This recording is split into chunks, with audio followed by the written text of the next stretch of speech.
এদিকে হঠাৎ করে সামিরার বিয়ে ঠিক হয়ে যায়। অবশ্য হঠাৎ বললে ভুল হবে, ছেলেটা অনেক দিন ধরেই সামিরাকে কলেজে ফলো করতো, কিন্তু সামিরা অত গুরুত্ব দেয়নি, বিধায় সোজা বাড়িতে বিয়ের প্রস্তাব পাঠায়। ছেলের বিশাল বহুল ঐশ্বর্য দেখে আর ছেলের বিষয়ে বিভিন্ন তথ্য জেনেই সামিরার বাবা আজমল শিকদার রাজি হয়েছেন এই বিয়েতে। এদিকে সামিরার মা রাবিয়া বেগম অবশ্য এত জলদি মেয়েকে বিয়ে দিতে অস্বীকৃতি জানালেও লাভ হলো না। সেদিন বাসায় ফেরার পর চাচা আমার হাতে কি হয়েছে জিজ্ঞেস করাতে বলেছিলাম দরজার চিপায় হঠাৎ লেগেছে, একটু ব্যথা পেয়েছি। আয়াস ভাইয়াও সেখানে ছিল, তবে আগ বাড়িয়ে আর প্রশ্ন করেনি সেটা নিয়ে। কিন্তু আমি ভাবছি অন্য কথা। আজ 3 দিন হয় ভাইয়াকে দেখি না। সেই দিন হোস্টেলে থেকে ভাইয়া আমাকে গাড়িতে তুলে দিয়েছিল, এরপর আমি ভাইয়ার সামনে যাইনি। পরে জানতে পেরেছি ভাইয়া নাকি কোনো প্রয়োজনে দেশের বাইরে গেছে। এই মুহূর্তে আমরা সবাই শিকদার বাড়িতেই আছি, প্রেমাও আমাদের সাথেই আছে। শুনেছি আমার বাবা মাকেও আসতে বলেছিলেন, কিন্তু বাবা নাকি ব্যস্ত আছে, তাই আসতে পারবেন না, চাচা বলল। হঠাৎ ধ্যান ভাঙে কাঁধে কারোর হাত রাখার স্পর্শ পেয়ে। সেই কখন থেকে ডাকছি, কি ভাবছিস? হ্যাঁ, আমি ভাবনা ভেঙে তাকিয়ে দেখলাম প্রেমা। বললাম, কখন ডেকেছিস? আমার তো মনে হচ্ছে বছর কয়েক ধরেই ডাকছি। যাই হোক, নিচে চল, সামিরা ডাকছে। কিছু হয়েছে? চল না আগে, বলে এক প্রকার টানতে টানতে নিয়ে গেল আমায়। বাড়ির বড়রা এদিক সেদিক ছুটে কাজ করছে, আর 2 দিন পরে তো বিয়ে। এত বড় বাড়ি গুছিয়ে বিয়ের মতো ডেকোরেশন করা কি একদিনই সম্ভব নাকি? সামিরা একটু অভিযোগ করে বলল, তোরা আমাকে একা ফেলে রেখে কোথায় ছিলিস? হ্যাঁ, এখানে আমার কি কেউ পরিচিত আছে গল্প করার জন্য? আরে একটু ঠাট্টা করে বলল, আহারে বেচারিটা, তা ভাইয়াকে কল দিয়ে কথা বলে একাকিত্ব কাটাতে পারেন না? আমরা কি আপনার পাশে সব সময় তাসবি গুনবো? হুম। প্রেমা হেসে বলল, সেটাই তো, ভাইয়ের সাথে তো পরিচয় আছিস, এই কল দিয়ে কথা বলেই পারিস। একটা জিনিস মানতেই হবে, জানিস ভাইয়া কিন্তু ভীষণ সাহস। কিভাবে তোর বাবা মাকে ডিরেক্ট বিয়ের কথা জানিয়ে দিল। ইস, আমার জীবনেও যদি কেউ এমন আসতো, আফসোস আর আফসোস। একেবারে মনের কথাটাই বললি, কিন্তু তুই আর স্বপ্ন দেখে লাভ নেই। তোর তো আয়াস ভাইয়ার সাথে এক্সামের পরেই বিয়ে। আমি অবশ্য একটু আশা রাখতে পারি কেউ একজন এমন আসুক। উপস, কি রোম্যান্টিক। বলে খিলখিল করে হাসলো প্রেমা। ছায়ার কথাটা আরিয়ার বুকটায় ছেদ করে উঠল। আয়াস ভাইয়াকে সে বিয়ে করতে চায় না, বিন্দু মাত্র না। সে কোনো আয়াস ভাইয়াকে বিয়ে করবে? সে তো আফরান ভাইয়াকে। কথা ভাবতেই ঠোঁটের কোনো একচিলতে হাসি জমে, লজ্জে আড়ষ্ট হয়। কি রে প্রেমা, ব্যাপারটা কি হলো? আরও এভাবে লজ্জা পাচ্ছে কেন? সে তো পাবেই, একটু আগে আয়াস ভাইয়ার কথা বললাম না, এই মেয়ে তো দিন দিন আয়াস ভাইয়ার প্রেমে পড়ছে, দেখছিস না? ওই দিন স্কুলে গেল, দেখিলে না, গলায় লাভ বাইট নিয়ে ঘুরছে আজকাল। অবশ্য আয়াস ভাইয়া একটু রোম্যান্টিক, সেটা দেখেই বোঝাই যায়। প্রেমার কথায় আরিয়ার মুখটা একটু মলিন হয়। তোমাদের আয়ুষ ভাইয়া রোমান্টিক, সেটা কীভাবে জানো? কথার আওয়াজ শুনে 3জন পিছিয়ে ঘুরল। এদিক দিয়েই যাওয়ার সময় প্রেমার শেষের কথাটা শুনতে পেয়ে কথা রেস্ট টানল আয়স। ভাইয়া কখন আসলে? এই তো একটু আগেই। তা কী নিয়ে কথা হচ্ছে এখানে? কথার মাঝে যে আমি আছি সেটা কিন্তু শুনে ফেলেছি। প্রেমা আয়সকে দেখে এক দফা আবারও ক্রাশ খায়। চুলগুলো গোছানো, ফর্সা গায়ে লাল মেরুন টি শার্ট পরে আছে, কালো প্যান্ট টাকনুর উপরে গোটানো। প্রেমা তো হা হয়ে আছে। হারিয়ে কথা কাটিয়ে বলল, তোরা গল্প কর, আমি আসছি। বলে আয়েশের পাশ কেটে চলে যাওয়ার মাঝে আয়স আরিয়ার বা হাত ধরে বলল। তোমার সাথে কথা আছে। আরিয়া আয়ুষের দিকে তাকিয়ে হাত ছুটানোর জন্য হাত মুচড়িয়ে যাচ্ছে। পারবে না ছুটতে, শুধু শুধু এমন করো না। বলে আরিয়াকে নিয়ে চলে গেল। সামিরের প্রেমা মিটি মিটি হাসছিল। ওরা যাওয়ার পর পাওয়ার সমান হাসিগুলো ছড়ালো। আয়ুষ আরিয়াকে নিয়ে একটা খালি রুমে গিয়ে দরজা আটকে দিল। ভাইয়া প্লিজ হাত ছাড়ুন বলছি, আমার ব্যথা লাগছে। মিথ্যে বলবি না, আমার উপর এখনও রেগে আছিস তাই না? আরিয়া দরজাটা খুলে দিন। মানুষ কি এমন ভাববে করছিস? বলুন তো? কি ভাববে? হবু হাজব্যান্ড ওয়াইফ একটু আলাদা থাকতেই পারে, তাই নয় কি? দেখুন, আমার খারাপ লাগছে, হাত ছাড়ুন। আপনি তো কখনো এমন জোর করেননি, তাহলে আজ এমন করছেন কেন? করিনি তো কি হয়েছে? আজ থেকে করব। তুই আমার কথা একটুও ভাবিস কি? হুম? এতদিন হয়েছে, এঙ্গেজমেন্ট হয়েছে, ইচ্ছে করে একটু কথা বলিস তো কি হয়েছে? আমার কষ্ট হয় না? তোকে আমি ভালোবাসি, এটা কি আমার ভুল? বল আরিয়া। আমি জানি না, কিন্তু আমি কাউকে ভালোবাসি না।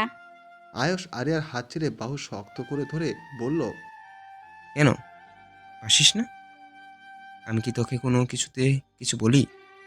তোকে তো আমি বকিও না, তাহলে এতটা বছর নিঃশব্দে ভালোবেসে এসেছি, আজ পর্যন্ত তোকে ছুঁয়ে দেখিনি।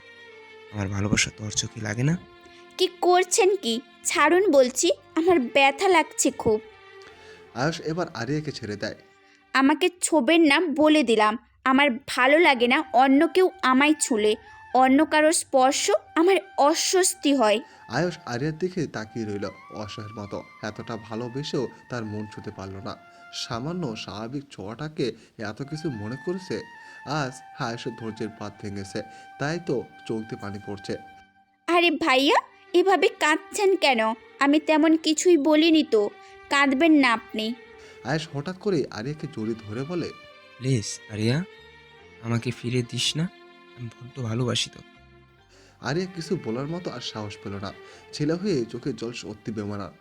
হঠাৎ বাইরে কিছু আওয়াজে আরিয়াকে ছেড়ে দেয় আয়স। দরজা খুলে বোঝার চেষ্টা করে কি হয়েছে, কিন্তু সবকিছু স্বাভাবিক। আরিয়া পিছন থেকে বলে ওঠে, উফ, এই ফুলদানিটা কিভাবে পড়লো? আরিয়ার কথায় আয়ুষ নিচের দিকে তাকায়। এত বড় একটা ফুলদানি বাতাসে তো পড়ে যাওয়ার কথা না, কি হয়ে পড়লো? হঠাৎ কেউ যাচ্ছিল, ধাক্কাকে পড়ে গেছে, কিন্তু এটা কিভাবে হয়? যদি কেউ ইচ্ছাকৃতভাবে ফেলতো তাহলে নিশ্চয়ই এখানেই থাকতো, এটা তোলার জন্য। আয়ুষের সন্ধ্যান দৃষ্টি চারদিক কাউকে দেখার চেষ্টা করলো। আরিয়া আর এখানে দাঁড়িয়ে না থেকে বলল, ভাইয়া প্লিজ, আমাকে সাইড দেন। আমার এখানে একদম ভালো লাগছে না। আয়ুষ আর কথা না বাড়িয়ে সাইড দিয়ে দেয়। তা তোর প্রেম কেমন চলছে হবু বউয়ের সাথে? আমারটা বাদ দে, আগে বল কোনো মেয়ে পেলি কি না, নাকি সেই আগের পছন্দ নিয়েই পড়ে আসিস? যেটা পছন্দ হয়েছে সেটা তো আমি চাই, কিন্তু বাকিটা ভাগ্য। বাবা, তা আজকেও কি তার ছবিটা দেখতে পারি না? এতটাই হর যে দেখলে শক খাবি, সো আমি চাই না আমার বন্ধুর এত জলদি হার্টের সমস্যা হোক। বলে চোখ টিপ মারল। সে যাই বল, তোর ওই একটা চয়েস দেখার বড্ড ইচ্ছা আমার, জানিস? যে কিনা ক্রাশ খেয়ে বসে আছে, আর ওদিকে মেয়েটা জানেই না। মজা নিচ্ছিস নে, সময় হলে এমনিতেই হাতে চলে আসবে। হঠাৎ করে কারোর সাথে ধাক্কা খেয়ে নাবিল বলে উঠল, দেখে চলতে পারেন না, আজব তো। বাড়িটা যেহেতু আপনাদের, আপনি ভালো জানেন তাই না? আমি না দেখতেই পারি, স্বাভাবিক। বোনের ফ্রেন্ড বলে ছেড়ে দিলাম, যাও এখান থেকে। আমি কি বলেছি ছেড়ে দিন? আজব। আগে শুনেছি সামিরার মুখে আপনি নাকি ঝগড়ায় 100। আজ দেখেও নিলাম মহিলাদের মতো উঠে পড়ে ঝগড়া করেন। আজব তো, আমি কিছু বলেছি নাকি তোমাকে? আরে কি করছিসটা কি? চল তো রেমা, তুমিও যাও। আপনার বন্ধুকে একটু বুদ্ধি দিন, আপনার মতো ভালো হওয়ার। দেখলি কেমন ব্যবহার করলো? এই জন্যই সামিরাকে প্রেমার সঙ্গ দিতে নিষেধ করতাম। মেহমানের সাথে কেউ এমন ব্যবহার করে পাগল? তুই তো দেখছি আমার নয় ওদের পক্ষে আছিস। যা তো, আমার সাথে কি করছিস? বলে নাবিনও চলে গেল। আয়েশ উপরে নিজের রুমের দিকে যাচ্ছিল, হঠাৎ সামিরা আওয়াজ পেয়ে থামল। একটু এদিকে আসো তো। আয়ুষ সামিরার কাছে গিয়ে বলল, কিছু লাগবে? প্রেমা আর আরিয়াকে দেখছো কোথাও? সে তো অনেকক্ষণ হয় দেখি না। কেন, আমাকে বল, কিছু লাগবে? সামিরা কাচুমাচু করতে করতে হুম, কি বল? সামিরা পেছনে ঘুরে দাঁড়িয়ে বলল। এটা আয়ুষ ঠিক বুঝলো না, বুঝিয়ে বল। জামা চেনটা একা পারছি না। আয়াস বুঝলো, চেনটার দিকে তাকিয়ে এটা লাগাতে গেলেই সমস্যা, তাহলে এটা একটু টাইট হয়ে আছে। আয়াস একটু জোরে লাগাতে চায় আর এটা ছিঁড়ে যায়। সামিরার স্লিম শরীর থেকে জামাটা সাথে সাথে কাঁধ ভেদ করে পড়তে চায়। আয়াস সেটা ধরে। আয়াসের হাত সামিরার ঘাড়ে স্পর্শ করে। অবশ্য আয়াসের এত খেয়াল নেই এসবে, কিন্তু সামিরার ভীষণ আনইজি হচ্ছে। এত বছর এই বাড়িতেই আয়াস ভাই ছিল, কই এমন পরিস্থিতিতে তো কখনো পড়িনি। তাহলে আজ কেন এমন হচ্ছে? সরি, তোর জামাটা নষ্ট করে ফেললাম। আসলে এটার জিপটাই ভালো ছিল না। এক কাজ কর, অন্যটা পরে নে। সামিরা মাথা নেড়ে সায় দেয়। নে, এটা ধর। সামিরা জামা ধরার আগেই আয়ুষ ছেড়ে দেয়, খেয়াল না করে। এখানেই হয়েছে বিপত্তিটা। জামাটা সাথে সাথে সামিরের বুক বরাবর পড়ে যায়। আয়ুষ না বুঝে চট করে সামিরাকে পেছন থেকে জড়িয়ে ধরে। আয়ুষের ডান হাত সামিরের বুকের উপর। সত্যি বলতে আয়ুষ ভাবেনি কি থেকে কি হয়ে যাচ্ছে। আয়ুষ শুধু সামিরার উন্মুক্ত পিঠ ঢাকতে চেয়েছিল। শিট, ঠিক মতো নিজেকেও সামনে রাখতে পারিস না। সামিরা কিছু বলল না। এই মুহূর্তে সামিরা কি করবে সেটাও তার জানা নেই। বুকটা ধুকধুক করছে।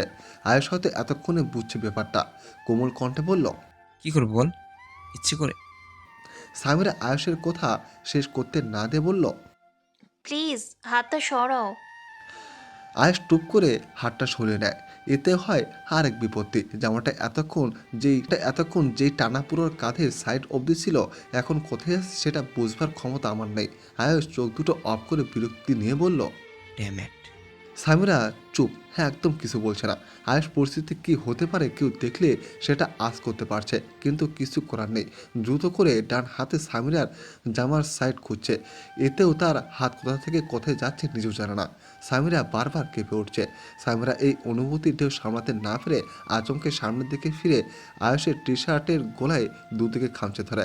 আয়ুষ এবার চোখ খুলে ধমকে বলল, পাগল হয়েছিস নাকি মাথাটা একদম গেছে? বলেই কোনো কিছুর পরও না করে সবটা বুঝেই সামিরের জামা ঠিক করে ওর হাত তুলে দিয়ে দ্রুত পায়ে রুম ছাড়ে। তারপর আরিয়া জাফর সাহেবের কাছে মিনতি করে কখন থেকে একটা বার বাড়িতে যাওয়ার জন্য অনুমতি চাচ্ছে। তিনি বারবার বলছেন লাগবে না, একা গিয়ে ওখানে কি করবে? তাছাড়া আপনার যদি বাড়িতে থাকে তোকে মারধর করবে, আমি নিশ্চিত। প্লিজ চাচা, এমন করো না। এত মানুষের সাথে থাকতে আমার কেমন জানি লাগছে, মনটা ভালো লাগছে না। সকাল সকাল আবার চলে আসবো। জাফর সাহেবও নিজের কথায় দৃঢ়। নিষেধ করেছি, যাওয়া লাগবে না মানে লাগবে না। আরিয়া অভিমানী কণ্ঠে বলল, ঠিক আছে, তোমার সাথে কাটতি যাও।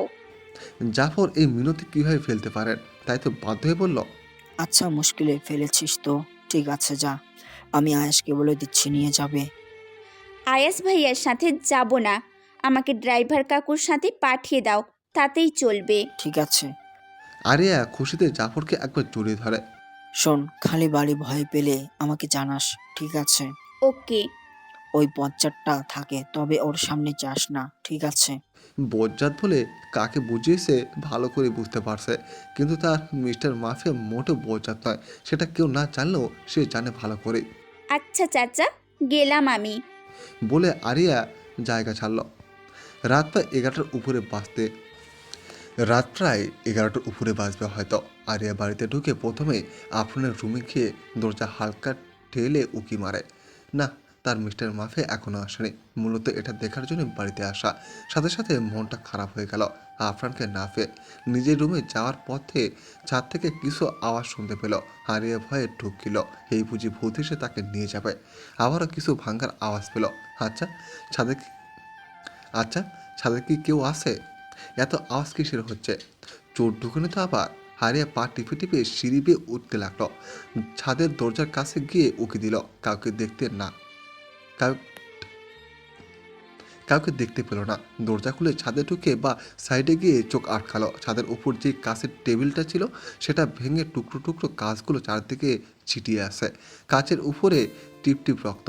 চায়ের কাপগুলো ভেঙে কুড়া কুড়া হয়ে আসে। আরিয়া ঠিক বুঝলো না এখানে হয়েছেটা কি, তাই বোঝার চেষ্টা করে আরিয়া আরেকটু সামনে গেল। ছাদের কর্নারে চোখ গেল। আপনার আকাশের দিকে তাকিয়ে আসে, হাতে সিগারেট চালানো। কয়েক হাত পেছনে তানভীর মাথা নত জানু হয়ে অপরাধীর মতো তাকিয়ে আছে। আফরানকে দেখে আরিয়া চোখ দুটি খুশিতে ছলছল করছে। আর এক সেকেন্ডও না দাঁড়িয়ে দৌড়ে গিয়ে আফরানকে পেছনের দিক থেকে জড়িয়ে ধরল। আফরান স্ট্রং হয়ে দাঁড়িয়ে রইল। মনে হয় সে আগে থেকে জানতো এমনটাই হবে, তাই তো বিন্দু মাত্র নড়েনি। আরিয়াকে দেখে তানভীর সাজ ছাড়ে। প্রায় মিনিট কয়েক পর আরিয়া বলতে শুরু করে, আমাকে না বলে কেন চলে গিয়েছিলেন? হ্যাঁ, কতদিন হলো গুনে দেখেছেন আপনি? একটু কল পর্যন্ত দেননি। কতটা নিষ্ঠুর আপনি, তাই না? আফরানের মুখে কোনো কথা নেই। কি হলো, কিছু বলছেন না কেন? আর আপনি সিগারেট খান, আগে তো কখনো দেখিনি। আফরান আকাশমেঘ আরিয়ার ডান হাত ধরে আরিয়াকে উল্টো ঘুরিয়ে নেয়। আরিয়ার পিঠ আফরানের বকে স্পর্শ করেছে। আরিয়া হাত আফরানের পেটে স্পর্শ করেছে। শক্ত হাতে আরিয়ার হাতটা চেপে ধরেছে। করছেন কি? ব্যথা পাচ্ছি তো, ছাড়ুন বলছি। আফরান কোনো কথা বলছে না। এত জোরে ধরেছেন কেন আজ? আগে তো কখনো এতটা জোরে ধরেননি। আমার হাত মচকে যাবে তো। আফরানের মুখে কোনো কথা নেই। সিগারেট টেনে যাচ্ছে বাম হাতে। আরে, এগুলো ধোঁয়া আমি সহ্য করতে পারি না। আপনি এটা ফেলে দিন, বিশ্রী গন্ধ। ছি! ছাড়ুন বলছি। কি করেছি আমি? আগে বলবেন তো, না কি? আফরান এবার মুখ খুলল ভর্ত গলায়। কি পেয়েছিস আমাকে? যেভাবে ইচ্ছা খেলবি, যা ইচ্ছা করে বেড়াবি, যার তার সাথে রুম শেয়ার করবি, কি সব বলছেন আপনি? ন্যাকামো করবি না একদম। সুযোগ পেয়েছিস, অমনি ওরা শুরু করেছিস। লজ্জা করে না তোর? এতই বেড়া মানুষের সান্নিধ্য দরকার তোর? 2 দিনের জন্য বাইরে ছিলাম, অমনি একা রুমে মানুষ নিয়ে ঢুকে পড়িস। বলে হাতে জ্বলন্ত সিগারেটটা আরিয়ার বা দিকে ঘাড়ে ধরল। জ্বলছে খুব, প্লিজ এটা সরান, মরে যাব তো। আপনি সত্যি খুব পাষণ্ড, একদম বাজে আপনি। আপনার সাথে আর কথাই বলবো না। বলে কাঁদতে লাগলো আর ছোটার চেষ্টা চালালো। আপনার হাতের সিগারেট নিভার আগ পর্যন্ত রাখলো এইভাবে। ঠিক এই খানটায় মাথা রেখেছিল, তাই না? কি বলছেন? আমি সত্যি কিছু বুঝতে পারছি না ভাইয়া, ছেড়ে দিন এবার প্লিজ। কেন থাকতে মন চায় না? আমিও তো পুরুষ মানুষ, তোর তো খুব পছন্দ পুরুষ মানুষের ছোঁয়া, তাই না? আমাকে যা বলার বলুন, আমার চরিত্র নিয়ে একদম বাজে কথা সহ্য করব না, বলে দিলাম। তোর আবার চরিত্র আছে নাকি? হো, আই এম স্ট্রেঞ্জ। তোর মতো মেয়েদের চরিত্রও থাকে, একটা দিয়ে হয় না, 1000টা লাগে, তাই না? আরিয়া চোখের জল ফেলছে। আপনি খুব খারাপ, খুব। আমি আর আপনার সাথে কথাই বলবো না। দেখবেন, আমার হাতটা ছাড়ুন বলছি। আমি আর পারছি না নিতে, মরে যাব। আফরান কোনো কথা না বলে আরিয়ার শরীর থেকে অন্যটা ছুঁড়ে ফেলে জামার বাহুর অংশটুকু দুদিক থেকে ছিঁড়ে ফেলে। পাগল হয়ে গেছেন ভাইয়া? আপনি সত্যি পাগল। এমন করছেন কেন বলুন না। আমি বলছি তো, আমি কিচ্ছু করিনি, সত্যি বলছি। ছেড়ে দিন প্লিজ। আপনার সামনেও আর আসবো না। আমি আপনার রাগের কারণ হতে চাই না। আরিয়ার কথাগুলো যেন আপনার বিষাক্ত কিছু মনে হলো। আরিয়ার হাত ছেড়ে দিয়ে নিজের দিকে ফিরিয়ে দুগালে কষে একের পর এক চর বসালো। আরিয়ার ঠোঁট কেটে রক্ত জমালো, কিন্তু আফরানের এসবে কোনো মাথা ব্যথা নেই। এবার সে আরিয়ার 2 হাতের বাহুদের নিজের কাছাকাছি এনে সবটা শক্তি দিয়ে বাহুতে খামচে বসালো। কেটে গিয়ে রক্ত পড়ছে, এসবের কোনো পরোয়া করলো না, নিজের কাজে দৃঢ়তা রাখলো। আরিয়া এসব শেষ পর্যন্ত সহ্য করতে না পেরে জ্ঞান হারিয়ে নিচে লুটিয়ে পড়ে। সকালবেলা আরিয়া নিজেকে নিজের রুমে আবিষ্কার করলো। পাশের চেয়ারে একজন মেয়ে বসে আছে। আরিয়া উঠে বসে। মেয়েটা হালকা শব্দে চোখ মেলে বলে, সরি ম্যাম, আসলে চোখ লেগে গিয়েছিল। এখন কেমন আছেন? শরীর ভালো লাগছে? আপনি কে? আমি একজন নার্স। রাত্রে স্যার আমাকে ডেকে বলেছিলেন আপনার খেয়াল রাখতে। আরিয়া কথা বলল না। আরিয়ার শরীর ব্যথা আর দুর্বলতা ভীষণ খারাপ লাগছে, তাই আবার শুয়ে যায়। ম্যাম, কিছু নিয়ে আসি? মেয়েটিকে কিছুক্ষণের মধ্যে ফিরে এসে বলল, এগুলো খেয়ে নিন। বুঝেছি, হাতে ব্যথা তাই তো, আমি খাইয়ে দিই? বলে মেয়েটা আরিয়াকে খাইয়ে দিতে লাগলো। খাবার শেষে আরিয়াকে কিছু ওষুধ খাইয়ে দিয়ে বলল, ম্যাম, যদি ঘুমাতে ইচ্ছা হয় ঘুমাবেন। আমার এক জায়গায় যেতে হবে। ম্যাম, আপনার নিষেধ আছে কোথাও যাওয়ার। কেন? স্যার বলেছেন তাই। সরি, আমাকে যেতে হবে। স্যারকে আগে বলুন। কাউকে বলা লাগবে না। বলে সাইড থেকে ফোনটা নিল। এখন অবধি 50টার উপরে কল, জাফর, প্রেমা, সামিরা সহ আয়েশেরও মিলিয়ে। আরিয়া কলের সংখ্যা থেকে দ্রুত উঠে বসে। আরিয়া রেডি হওয়ার জন্য নামতে যায়, কিন্তু মাথাটা ঘুরে আবারও বসে যায়। ম্যাম, আপনি অনেক দুর্বল আছেন, এখানে শুয়ে থাকুন। আমার ড্রেস চেঞ্জ করেছেন আপনি? জি ম্যাম। আমাকে নতুন এক সেট জামা বের করে দিন কাবাড থেকে। মেয়েটি আরিয়ার কথা মতো এক সেট জামা এনে দেয়। আমি চেঞ্জ করব, আপনি বাইরে যান একটু। ম্যাম, আসলে স্যার এই রুমে ক্যামেরা লাগিয়ে গেছে, আপনি ওয়াশরুমে যান, আমি হেল্প করছি। আরিয়া নার্সের কথায় কপাল কুঁচকায়। কোথায় লাগানো? সেটা জানি না ম্যাম। আরিয়া কথা না বাড়িয়ে আবার উঠে ওয়াশরুমে যায়।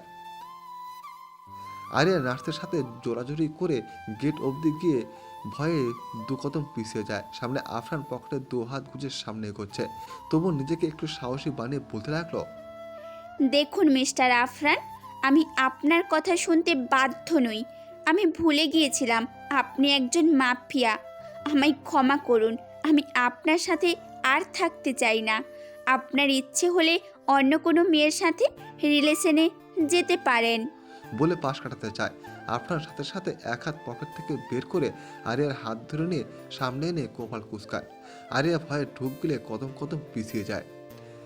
আফরান আরিয়ার কদম মিলিয়ে সামনে এগোয়। আরিয়া যেতে যেতে বিয়াখিলে প্রথমে সিঁড়িতে পা হোঁচটকে ঠাস করে পড়ে যায়। আফরান এখনো ওই ভয়ানক আতঙ্কিত দৃষ্টিতে তাকিয়ে আছে। আরিয়া ভয়ে জড়সড় হয়ে যায়। একটু আগে সাহসী মেয়েদের কাতারে দাঁড় করিয়ে মনে হয় ভুল করে ফেলেছে। আফরান একটু ঝুঁকে আরিয়ার চোখে চোখ রাখে। আমি কিছু বলিনি তো, আমি তো আপনার কথা শুনি, সব কথা শুনবো, কিন্তু চাচা বারবার ফোন দিচ্ছে, আমাকে এখন যেতে হবে। বলে আরিয়া উঠে দাঁড়ায়।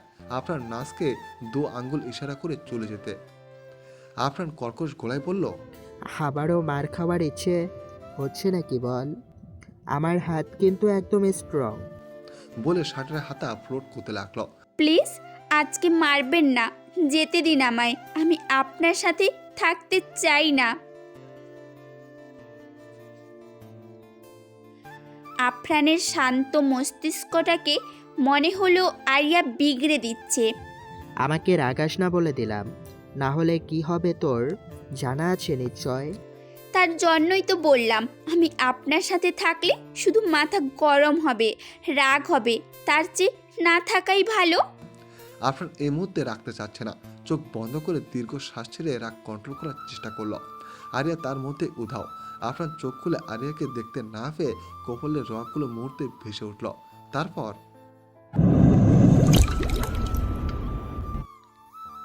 হয়েছেটা কি বল না আরু। আরিয়া একটু বিরক্ত হয়ে বলল, বললাম তো কিচ্ছু না, বারবার কেন জিজ্ঞেস করছিস? বললেই হলো, কখনো এভাবে তাকে হিজাব বাঁধতে দেখিনি। আজ হলুদের দিন এমন হিজাব বেঁধে বসে আছিস, তাও বাড়ি থেকে বেঁধে এসেছিস, আর এত লেট করেও এসেছিস। সত্যি বলতো, আয়াস ভাইয়া কি আজকেও লাভ বাইট? কথা বলিস না তো, এমনিতেই অনেক ক্লান্ত লাগছে। আমি একটু রেস্ট নিব, ডাকিস না কেউ, ঠিক আছে? আর হলুদ সন্ধ্যায় ডেকে দিবি। বলে আরিয়া খাটের একপাশে সাইডে শুয়ে পড়ল। কি হলো কিছুই বুঝলাম না। তোরা এমন থাকলে আমার তো বিয়ে বিয়ে ফিলিংটাই আসবে না। তা আসবে কি করে? বিয়ের 2 দিন আগে তো অন্য আরেকজনকে মনটা দিয়েই দিয়েছেন। প্রেমার কথায় সামিরার চেহারাটা মলিন হয়ে যায়। আচ্ছা, আমি কি সত্যি অসময়ে প্রেমে পড়লাম? ওনাকে পাওয়ার কি আর কোনো উপায় নেই? পাগল হয়ে গিয়েছিস নাকি? আয়াস ভাইয়া আর আরিয়ার এঙ্গেজমেন্ট হয়ে গেছে। তাছাড়া ভাইয়া আরিয়াকে পছন্দ করে, আমরা সবাই জানি, তাই না? প্রেমার কথায় আরিয়া শুয়া থেকে হকচকিয়ে উঠে বলল, কি বলছিস? আয়াস ভাইয়ার প্রেমে পড়েছে সামিরা? আরে আসতে বল না। আচ্ছা আগে বল, এটা কি সত্যি? প্রেমা সামিরা অবাক হলো। নিজের ফিয়ন্সির ব্যাপারে এটা শুনলে অন্য কেউ হলে এতক্ষণে গোষ্ঠী শুদ্ধ মাথায় তুলতো, আর এখানে আগ্রহ নিয়ে জিজ্ঞেস করছে। তার বলছি কি, কাল রাত্রে এদের মধ্যে কি হয়েছে শুনলে তো তুই? কি হয়েছে বল না, শুনবো। আসলে রাত্রি সামির আর জামার। আয়ুষ প্রেমার কথা রেস্ট টেনে দরজার কাছ থেকে বলে উঠল, এসব হচ্ছেটা কি এখানে? তোমরা কি এখনো ছোট? কার সামনে কি বলতে হয় সেটাও জানো না? সামিরা ভয় পেয়ে গুটিয়ে যায়। আমি বলেছিলাম অ্যাক্সিডেন্ট, এটা জাস্ট অ্যাক্সিডেন্ট, বুঝোনি কি কি বলেছি? এটা নিয়ে আর একটা কথা শুনলে কিন্তু খারাপ হয়ে যাবে। ভাইয়া আমি শুনবো, আমায় বলো না প্লিজ। আয়ুষ আরিয়ার দিকে তাকায়। কি সুন্দর নিঃশ্বাস চেহারা এই মেয়ের, তার উপর আজ আবার দুধ সাদা শরীর মেরুন কালারের হিজাব বেঁধেছে, মনে হয় যেন ফুটন্ত লাল পদ্ম। এই মেয়ে কি তাকে অস্ত্রসারে মেরে ফেলবে রূপ দিয়ে? হ্যাঁ, আজব। কি হলো, চুপ করে আছো কেন, বলো না। শুনবে? আসলে হয়েছে কি, ওরা মজা করছে শুধু শুধু কাল থেকে আমাকে রাগানোর জন্য। ওহ, আমি ভেবেছিলাম আবার সত্যি সত্যি। আচ্ছা, যদি সত্যি হতো তোমার খারাপ লাগতো না? খারাপ কেন লাগবে? ভালোবাসার সময় আর সময় মানে নাকি? দিক বেদিক না দেখেই তো হয়। আরিয়ার কথায় আয়ুষ বোধে একটু ধাক্কা খেল। আচ্ছা, তুমি কি কখনো প্রেমে পড়ছিলে কারো? সেটাই তো জানি না ভাইয়া, কিন্তু আমার সাথে সব সময় বাজে হয়। বুঝলাম না ঠিক।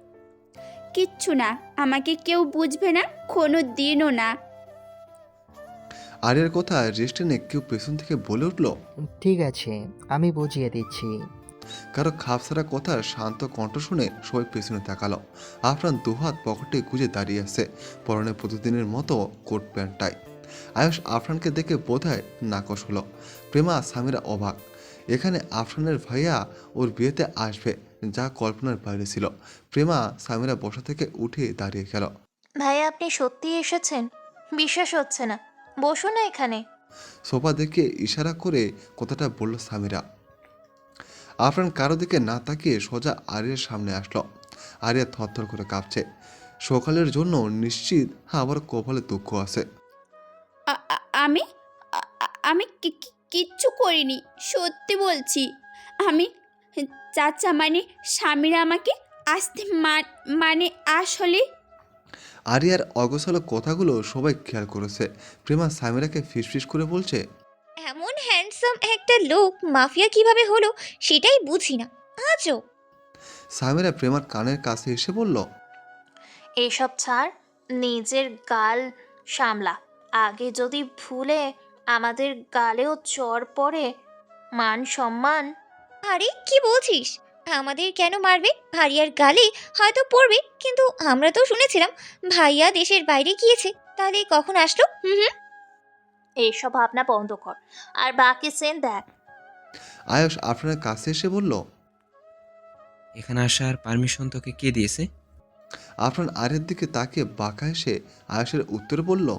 আয়ুষ, তুই এখনো বাচ্চা মানুষ, শুধু শুধু বড়দের মাঝে আসিস না। আমি এসেছি নাকি তুই আসছিস? আর আমি এসেছি নাকি তুই আসছিস? আরিয়াকে মারার চিন্তা বাদ দে। অকারণে শুধু কেন মারিস মেয়েটাকে? আর তাছাড়া আমার ফিয়ন্সি এখনো, সো ডোন্ট টাচ। কথাটা বলে আরিয়ার বাম হাত ধরে আয়ুষের পাশে দাঁড় করায়। আরিয়ার ভয় যেন দ্বিগুণ বেড়ে গেল। ভাইয়া প্লিজ হাতটা ছেড়ে দিন, আমি ঝামেলা চাই না, ছাড়ুন। কিছু না বলে আরো শক্ত করে হাতটা চেপে ধরল আয়ুষ। ভয় পেও না, আমি আছি। আরিয়ার বুক ধুকপুকে আওয়াজ হচ্ছে। নিশ্চয়ই আজ মেরেই ফেলবে, একদম তাকে। আরিয়ার হাত স্পর্শ করতে দেখে আফরান সাথে সাথে চোখ বন্ধ করে নিল। কপালের রগগুলো ভেসে উঠল।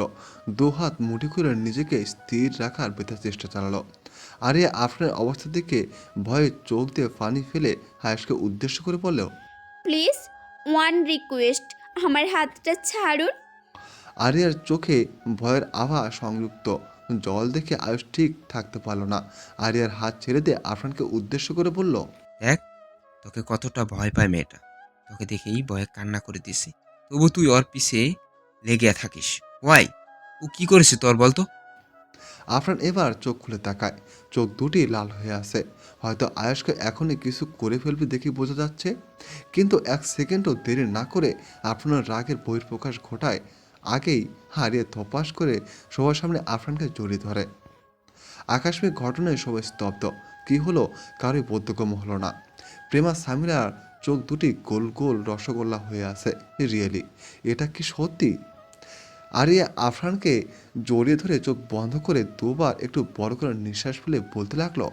প্লিজ ঝামেলা করবেন না, এটা বিয়ে বাড়ি। ভাইয়ার দোষ নেই, ভাইয়া বুঝতে পারেনি। শান্ত হন, সত্যি বলছি। এবার থেকে বাধ্য মেয়ের মতো থাকবো, আর ভুল করব না। আর কাউকে আমায় ছোঁয়ার সুযোগটুকু কখনো দিব না, প্রমিস, পাক্কা প্রমিস। কথাগুলো একসাথে বলে থামে আরিয়া। আফরানের বুক থেকে মাথা উঠিয়ে আফরানের দিকে তাকায়। আরিয়ার স্পর্শ পেয়ে সাথে সাথে ছিল আফরান এখনও চোখ বন্ধ করে আছে। আরিয়া শান্ত করলে আফরানের গাল দুটিতে হালকাভাবে নিজের হাত দুটো রেখে বলল, তাকান আমার দিকে, দেখুন, আর রাগ করবেন না প্লিজ। আফরান চোখ খুলল। চোখে লাল আভা কমে এসেছে। এতক্ষণে বোধহয় রাগ কমানোর জন্য এমন করেছিল। কপালে ভেসে ওঠা রগগুলো বিরক্ত প্রায়। দুটো হাতের মুঠি হালকা হয়ে আসলো। আয়েশের মাথার উপর যেন কেউ কোনো ভারী জিনিস ছুঁড়ে ফেলেছে। বুকটা লাফাচ্ছে চিনচিন ব্যথায়। যার থেকে পালিয়ে এসেছে এত বছর, আজ তার বুকে এসে সে নিজেকে সুরক্ষিত ভাবছে। এটা কি আদৌ সত্যি? হ্যাঁ, সব সত্যি। তার চোখের সামনে এটাই হচ্ছে এই মুহূর্তে। আয়াস এক হাতে বুকের বাম পাশটায় নিজের সবটা শক্তি দিয়ে ধরল। প্রেমা সামিরা হতাশ, খুবই হতাশ। এটাও সম্ভব? সত্যিই সম্ভব? যার নামে সারা বছর খারাপ কথা শুনেছে, আজ নিজেই তার মাঝে নিজেকে হারিয়েছে। তাছাড়া যাকে কন্ট্রোল করা কারোর পক্ষে সম্ভব নয়, তাকেই আরিয়া দুইটি কথায় থামিয়ে দিল। Very interesting. দুজনের মুখ হা হয়ে আছে এখনো। আফরান আরিয়ার দিকে তাকিয়ে আরিয়াকে কোলে তুলে নেয়। এই রুমটা এখন আমার চাই। আফরানের কথায় হায়স স্তব্ধ হয়ে রুম ছাড়ল। প্রেমা সামিরাও দেরি করলো না। আফরান আরিয়াকে প্রথমে ওয়াশরুমে নিয়ে গিয়ে আয়েশের স্পর্শকৃত হাতটায় পানিতে নিজ হাতে স্লাইড করে ধুয়ে বেরিয়ে আসে। তারপর খাটের উপরে শুয়ে দিয়ে দরজা আটকে এসে আরিয়ার পাশে বসে মাথায় হাত বুলালো। আরিয়া ভয়ে এখনো কাঁপছে। আফরান বিরক্ত কণ্ঠে বলল, এভাবে কাঁপাকাঁপির কি আছে? যখন অবাধ্য হও তখন খেয়াল থাকে না কি করছো। আরিয়া কিছু বলল না। বলেছিলাম না সকালে না আসতে? শরীর কতটা দুর্বল হয়ে আছে তুমি জানো? তবুও আসলে, আর অন্যের ছোঁয়া হাতে। আরিয়া আফরানের কথা শেষ করতে না দিয়ে বলল, আমি ইচ্ছে করে দেইনি তো, আপনি দেখলেন না? সত্যি বলছি, আমি অনেকবার নিষেধ করেছি। আবার তর্ক করছো? তোমার সাহস হয় কিভাবে আমার উপরে কথা বলার? আমি এমনিতেও অনেক সাহসী। হয়েছে, এখন চুপ করে একটু ঘুমাও। আর এটা খোলো, ঘেমে গেছো অনেক, পরে আবার অসুস্থ হয়ে যাবে। বলে আফরান নিজেই পিনগুলো ছাড়িয়ে হিজাব খুলে দিল। আরিয়ার ঘাড়ে পুড়ে যাওয়ার দাগটা এখনো পিন পিন হয়ে আছে। সাথে সাথে কিছুদিন সময় নেবে হয়তো। আফরান দাগটির উপরে কয়েকবার হাত বুলালো। খুব চলছে? আরিয়া মাথা নাড়ে হ্যাঁ সুযোগ বোঝায়। আফরান এবার আরিয়ার জামার হাতা উপর দিক থেকে নিচে নামানোর চেষ্টা করে বাহুতে ক্ষতগুলো দেখার জন্য, কিন্তু আরিয়ার লজ্জায় আড়ষ্ট হয়ে আফরানকে বাধা দিতে চায়। আফরান একটু ধমকিয়ে একটা হাত একটু নিচে নামায়। বাহুতে নখের দাগগুলো কালচে হয়ে আছে। খুব ব্যথা এখনো? আরিয়া আবারও মাথা নাড়িয়ে সম্মতি দেয়। আচ্ছা, জামার নিচে এটা না পড়লে হয় না? শরীরে চাপ লাগে না? আরিয়া আফরানের কথাটা ঠিক বুঝতো না, তাই জিজ্ঞাসা দৃষ্টিতে আফরানের দিকে তাকায়। আফরান দ্বিধাহীনভাবে কাঁধের দৃশ্যমান ফিতাটি ধরে বলল, এটা? আরিয়া যদি পারতো এখন এই লোকটাকে মেরে পুঁতে দিত, না হয় নিজে মাটির নিচে গর্ত করে ঢুকে যেত। আফরান আরিয়াকে কাচমচক করতে দেখে বলল, কি হয়েছে? কোনো সমস্যা? আরিয়া কোনো কথা না বলে আফরানের কোটের নিচে ঢোকার ভেতর চেষ্টা চালায়। আফরান কপাল কুঁচকায়। কি হয়েছে সেটা তো বলবে নাকি? আমি কি খুব বেশি লজ্জার কথা বলে ফেললাম? আরিয়া চোখ বন্ধ করে আফরানের কোটের উপর দিয়ে পেট বরাবর মুখ লুকালো। আফরান এক প্রকার বিরক্তি নিয়ে নিজের কোটটা খুলে আরিয়াকে উঠিয়ে দিয়ে উড়তে বসে বলল, কিভাবে কাবু করতে হয় সব শিখে গেছো দেখছি। আরিয়া কথা না বলে আফরানকে জড়িয়ে ধরল। কি করেছো? কিচ্ছু না। আফরান কথা না বাড়িয়ে আরিয়ার মাথায় হাত বুলিয়ে দিতে রাখলো।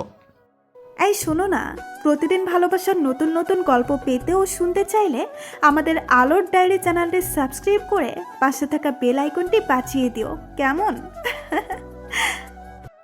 হলুদের অনুষ্ঠানে চলছে গান। বাচ্চা বক্স।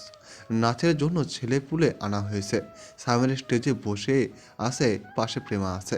আরে একটু আগে ঘুম থেকে উঠে এখন রেডি হচ্ছে।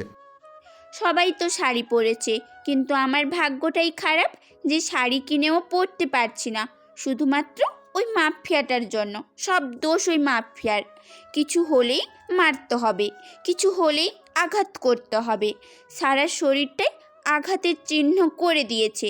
শাড়ি পরলেই তো ছোট হাতার ব্লাউজ দেখা যাবে, আঘাতের চিহ্ন। আবার গলায়ও আছে, সব দেখা যাবে। কথাটা ভেবেই ঠোঁট ভেঙে কান্না করে দেয় আরিয়া। কারো হালকা ধ্বনিতে পায়ের শব্দে পেছনে ফিরে তাকায়। নাবিল দাঁড়িয়ে আছে, হাতে একটা নীল রঙের লেহেঙ্গা নিয়ে। আরিয়া চোখ মুছে বলে, জি ভাইয়া, কিছু বলবেন? আসলে আমি জানি তুমি হলুদ শাড়ি পরতে পারবে না, কিছু মনে করো না। আসলে আমি জানি তুমি হলুদ শাড়ি পরতে পারবে না, কিছু মনে না করলে এটা পরতে পারো। ফুল হাতা আছে, আর ইচ্ছে করলে ওড়নাটা দিয়ে গলায় ঢেকে রাখতে পারো। আরিয়া আশ্চর্য হয়।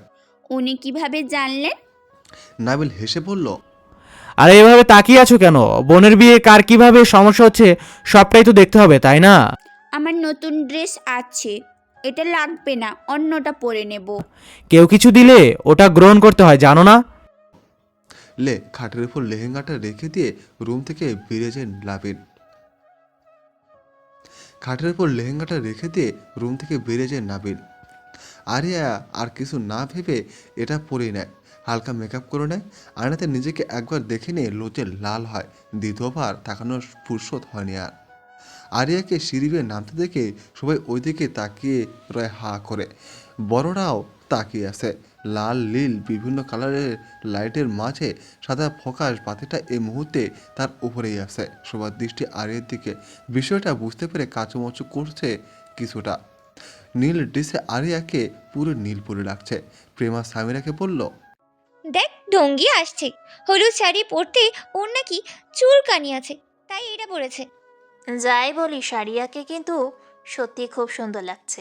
জাফর এগিয়ে এসে বলল, বাহ, আজ আমার মামুনিকে তো একদম নীল পরি লাগছে। জাফরের মুখে প্রশংসামূলক শব্দ শুনে আরিয়া স্মিত হলো। আরিয়া এসে সোফার এক কোণে বসে। একটু দূরে থাকা কিছু ছেলে আরিয়াকে এখানে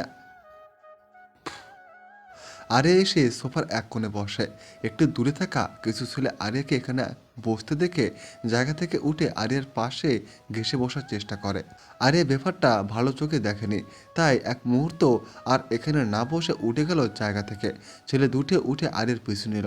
পেছন থেকে একটা ছেলে আরিয়াকে লক্ষ্য করে বলল, এই নীলপরি এখনো সিঙ্গেল নাকি? অবশ্য মিঙ্গেল হলেও আমাদের কোনো আপত্তি নেই। আরিয়া কথাটা শুনে একটু ভয় পায়, তাই চাচার পাশের চেয়ারটায় গিয়ে বসলো। ছেলে দুটিও আরিয়ার পেছনের চেয়ারটায় বসলো। কিছুক্ষণ পর দুজন ছেলের একজন পেছন থেকে আরিয়ার পিঠে হাত দেওয়ার উদ্দেশ্যে হাত বাড়াতেই যায়। দূর থেকে প্রেমা বিষয়টা লক্ষ্য করে জলদি করে এসে একটু আস্তে করে দুটো ছেলেকে উদ্দেশ্য করে বলে উঠল, এটাতে হাত বাড়িয়ে নিজের প্রাণ হারানোর ইচ্ছে করো না।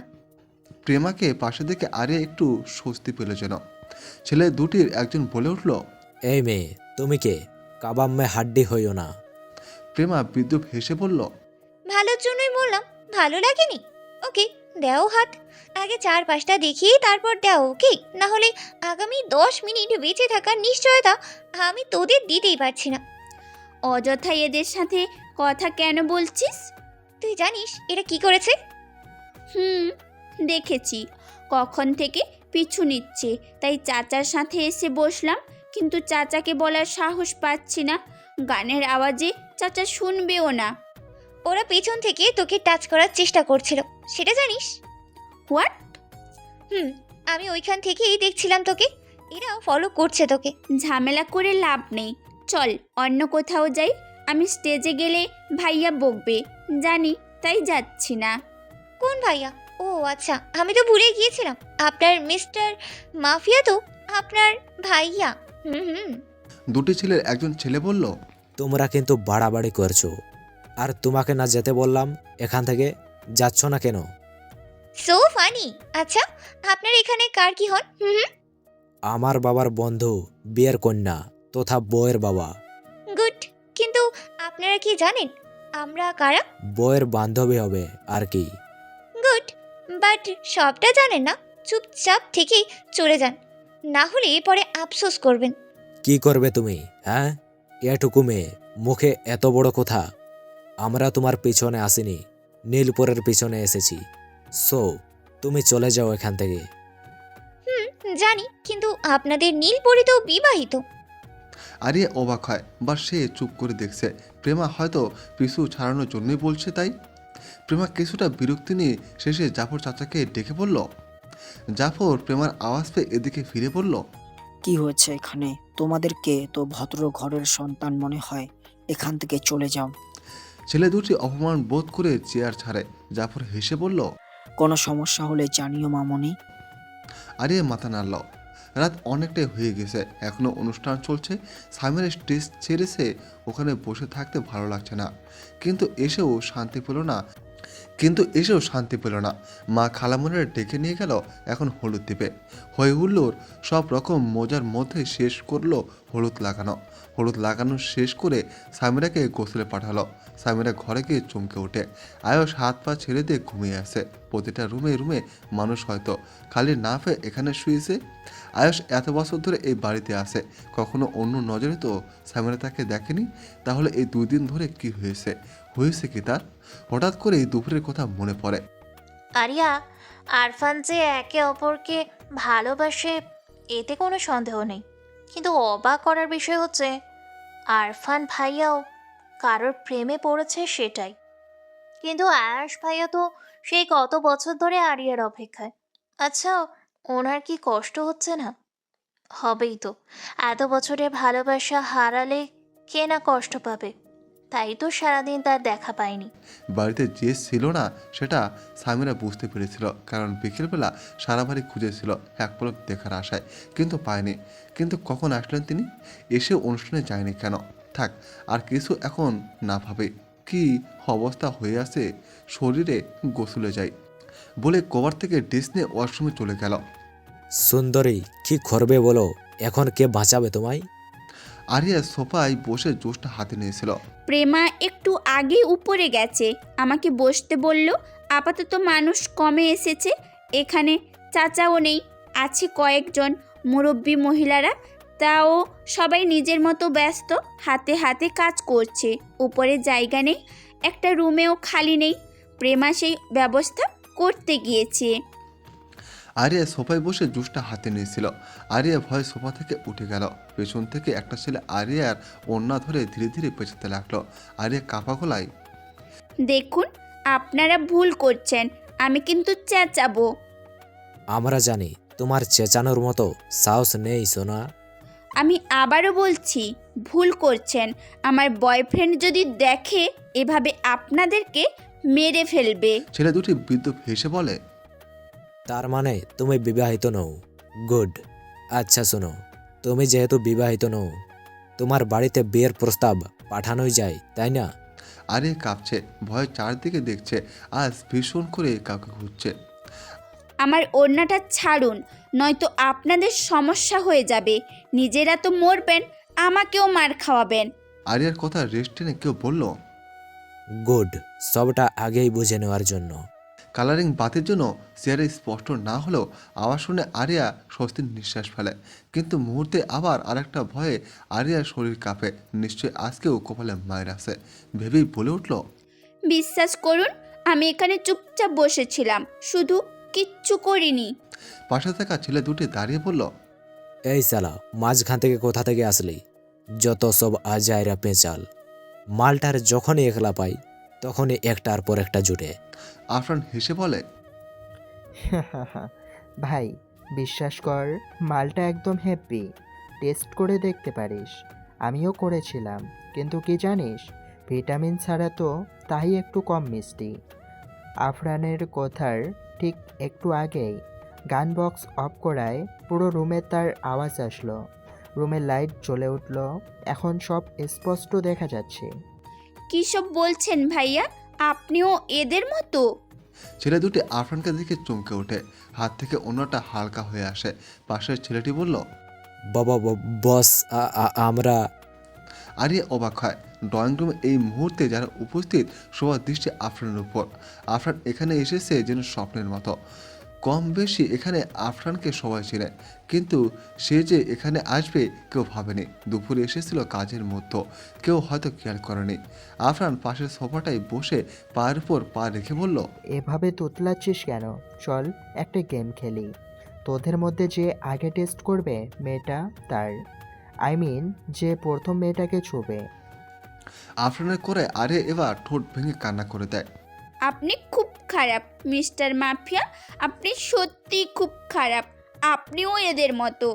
ছেলে দুটি আফরানের কথায় যেন সাহস পায়। তারা ভাবছে হয়তো মেয়েটার সাথে আফরানের কোনো অঙ্ক আছে, তাই নিজের হাতে না করে ওদের দিয়ে করাতে চায়। স্যার সত্যি বলছেন? একবার কথা দুবার বলতে পছন্দ করি না। যে ছেলেটার হাতে আরিয়ার ওড়না পেঁচানো, ছেলেটা বাঁকা এসে এক হাত আরিয়ার দিকে বাড়াতে গেলে শব্দ উচ্চারণ করে। সবাই দেখছে এখানে কি হচ্ছে। আসলে এটা যে হবে কেউ হয়তো ভাবেনি। ছেলেটা যে হাতে স্পর্শ করতে চেয়েছিল ওই হাতের আঙ্গুলগুলো এই মুহূর্তে জোড়া লাগানো নেই।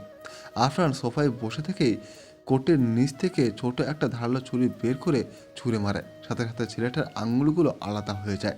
পাশে থাকা ছেলেটা ভয়ে হাঁটু গেড়ে বসে তুতলাচ্ছে। আরিয়া ঠিক বুঝলো না কি হলো সবটা। কয়েক সেকেন্ড দেখে চিৎকার করে সেখান থেকে গিয়ে হাসিনা বেগমের পিছনে লুকায়। সবাই ভয়ে জড়সড় হয়ে আসে। আফরান চৌধুরী এটা করেছে ওটা করেছে, কিন্তু আজ সামনে থেকে দেখেছে। তোরা জানিস আজ তোরা কোথায় হাত দিয়েছিস? ও আফসোস, আফসোস হচ্ছে জানিস? মেয়েটা বারবার বলছিল তোদেরকে বাঁচানোর জন্য, কিন্তু তোরা বুঝিস কই? আমার তো কিছু করার নেই এখন, তাই না? আফরান যে ছেলেটার আঙুল কেটে দিয়েছিল ওই ছেলেটাকে ইশারা করলো ছুরিটা দিয়ে যেতে। ছেলেটা ভয় কাঁপতে কাঁপতে ছুরিটা উঠিয়ে আফরানের সামনে নিয়ে এসে বলল, আর হবে না স্যার, ভুল করে ফেলেছি, আমরা বুঝতে পারিনি। আ ছেলেটার বুক থেকে রক্ত পড়ছে। ছুরিটা ঠিক বুক বরাবর বসে আফরান বলল, ও সরি রে, আসলে বুঝতে পারেনি, সামান্য তো মরে যাবি বলে। দেবেল হাসি দিয়ে পিছনে তানভীরকে ইশারা করলো কি জানে। তারপর তানভীর কাকে যেন কল করলো। আফরান তানভীরকে উদ্দেশ্য করে বলল, আর ওইটাকে যা ইচ্ছা কর, তোর ইচ্ছা। বলে আফরান উঠে দাঁড়ালো। মিনিটের মাথায় দুজন বলিষ্ঠ লোক এসে ছেলে দুটোকে নিয়ে গেল, আর জায়গাটা আগের মতোই পরিষ্কার করে গেল। প্রেমা সামিরা সারা বাড়ি নিস্তব্ধ পেয়ে বারান্দায় এসে দাঁড়িয়ে নিচের সবটা দেখছে এতক্ষণ। জাফর এসে আফরানের গালে চর বসালো হঠাৎই। আফরান কিছু বলল না, শুধু বাঁকা হাসলো। তোর কি গুন্ডামি খুন খারাপি নিত্যদিনের অভ্যাস হয়ে গেছে? জানোয়ার হয়ে যাচ্ছিস দিন দিন। মন বলতে কিছু আছে তোর?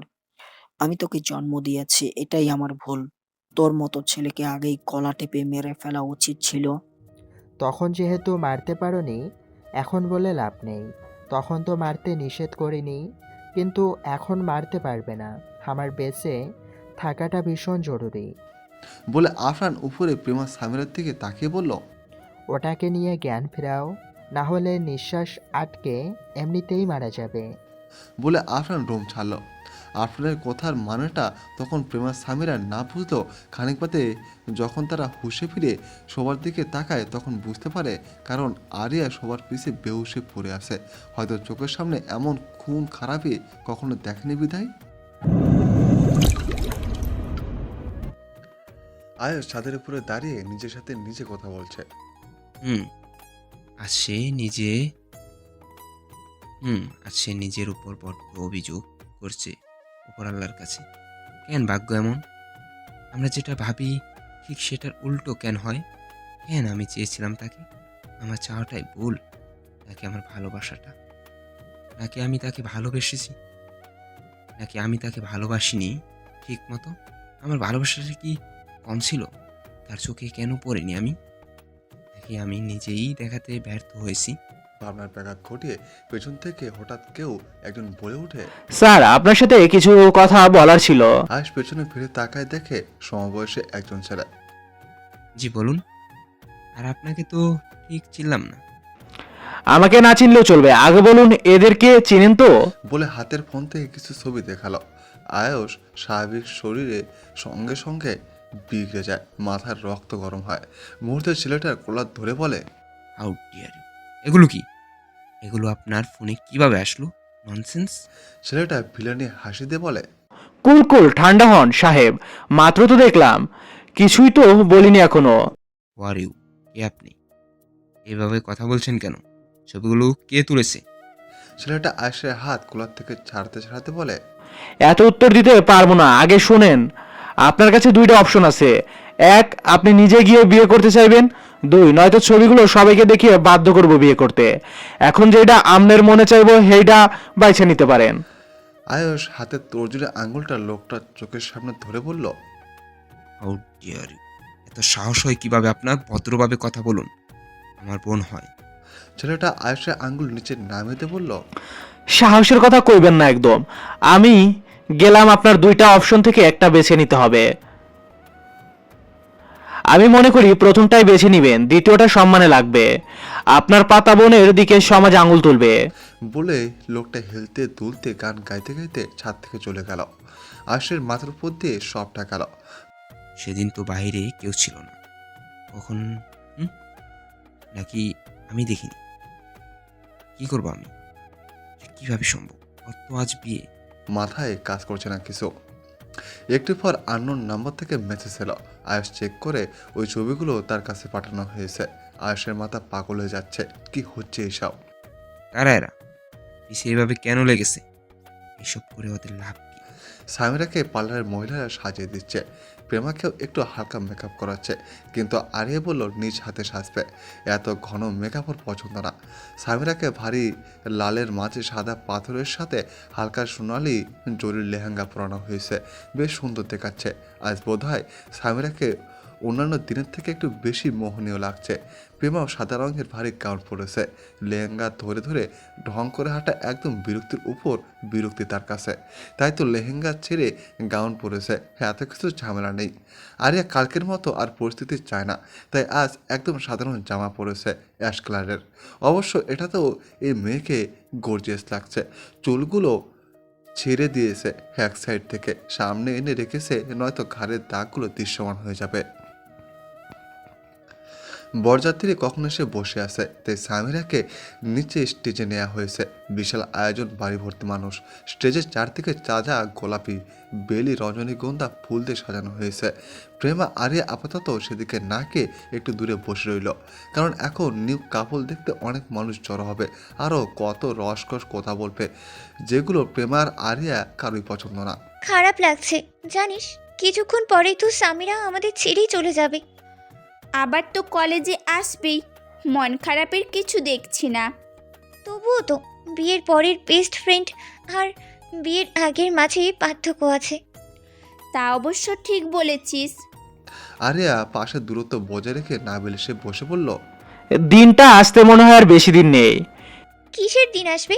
আর আপনি আমাদের কথা মাঝখানে কথা বলছেন কেন? আরে ঝগড়া করছিস কেন এভাবে? কিছু কিছু মেয়ের কাজই উঠে পড়ে ঝগড়া করা, সবাই কি আর তোমার মতো নাকি? আরিয়া হেসে বলল, আচ্ছা মজা বাদ দিন, বোনের বিয়েতে কেমন ফিল হচ্ছে? বোনের বিয়ের কথা ভাবলে নিজের বিয়ের শখ জাগে গো, তাই কোনো ফিল নিতে পারছি না। নাবিলের ঠাট্টা করা উত্তর শুনে হারে স্মিত হাসল। প্রেমা বলে উঠল, কেমন নির্লজ্জ হলে নিজের বিয়ের কথা বয়ে বয়ে করে বলে বেড়াচ্ছে, গা জ্বলে যায় আমার। ছি! কেন, তোমারও বিয়ের শখ জাগে বুঝি? দেখেছি শাহরুখ কি সব বলছে, বাজে লোক একটা। চল তুই এখান থেকে। কাজী সাহেব কিছু আরবি বাক্য উচ্চারণ করছে। সামিরা মুখ ঢেকে আছে লম্বা ঘোমটাতে মাথায়। পাশে সামিরার হবু হাজবেন্ড আবির বসা। কাজী তার পাঠ শেষ করে সামিরাকে উদ্দেশ্য করে বলল, বলো মা কবুল। সঙ্গে সঙ্গে নাবিল দাঁড়িয়ে কোনো কিছু নিয়ে মুখটা কালো করে দাঁড়িয়ে আছে, হয়তো বোনের বিয়ে হয়ে যাচ্ছে এই কারণে। হঠাৎ করে কে একজন সামনে এসে বলল, এই বিয়ে হবে না। কণ্ঠ শুনে সামিরা চিন্তা অসুবিধা হয়নি, লোকটা আয়ুষ ছাড়া কেউ নয়। বিশাল জনতার সম্মুখে আয়ুষের কথায় সবাই আশ্চর্য হয়ে আয়ুষের দিকে তাকিয়ে বোঝার চেষ্টা করে। আয়ুষ বাবা, তুমি কি বলতে চাচ্ছ ঠিক বুঝলাম না, বুঝিয়ে বলো। বাবা, আমি আপনাকে ছোটবেলা থেকেই বাবার সামনে বসিয়ে এসেছি, তাই আগেই ক্ষমা চেয়ে নিচ্ছি। এই বিয়ে হবে না বাবা। কেন, কি হয়েছে? ছেলে পছন্দ হয়নি এমন কোনো কিছু দেখেছো?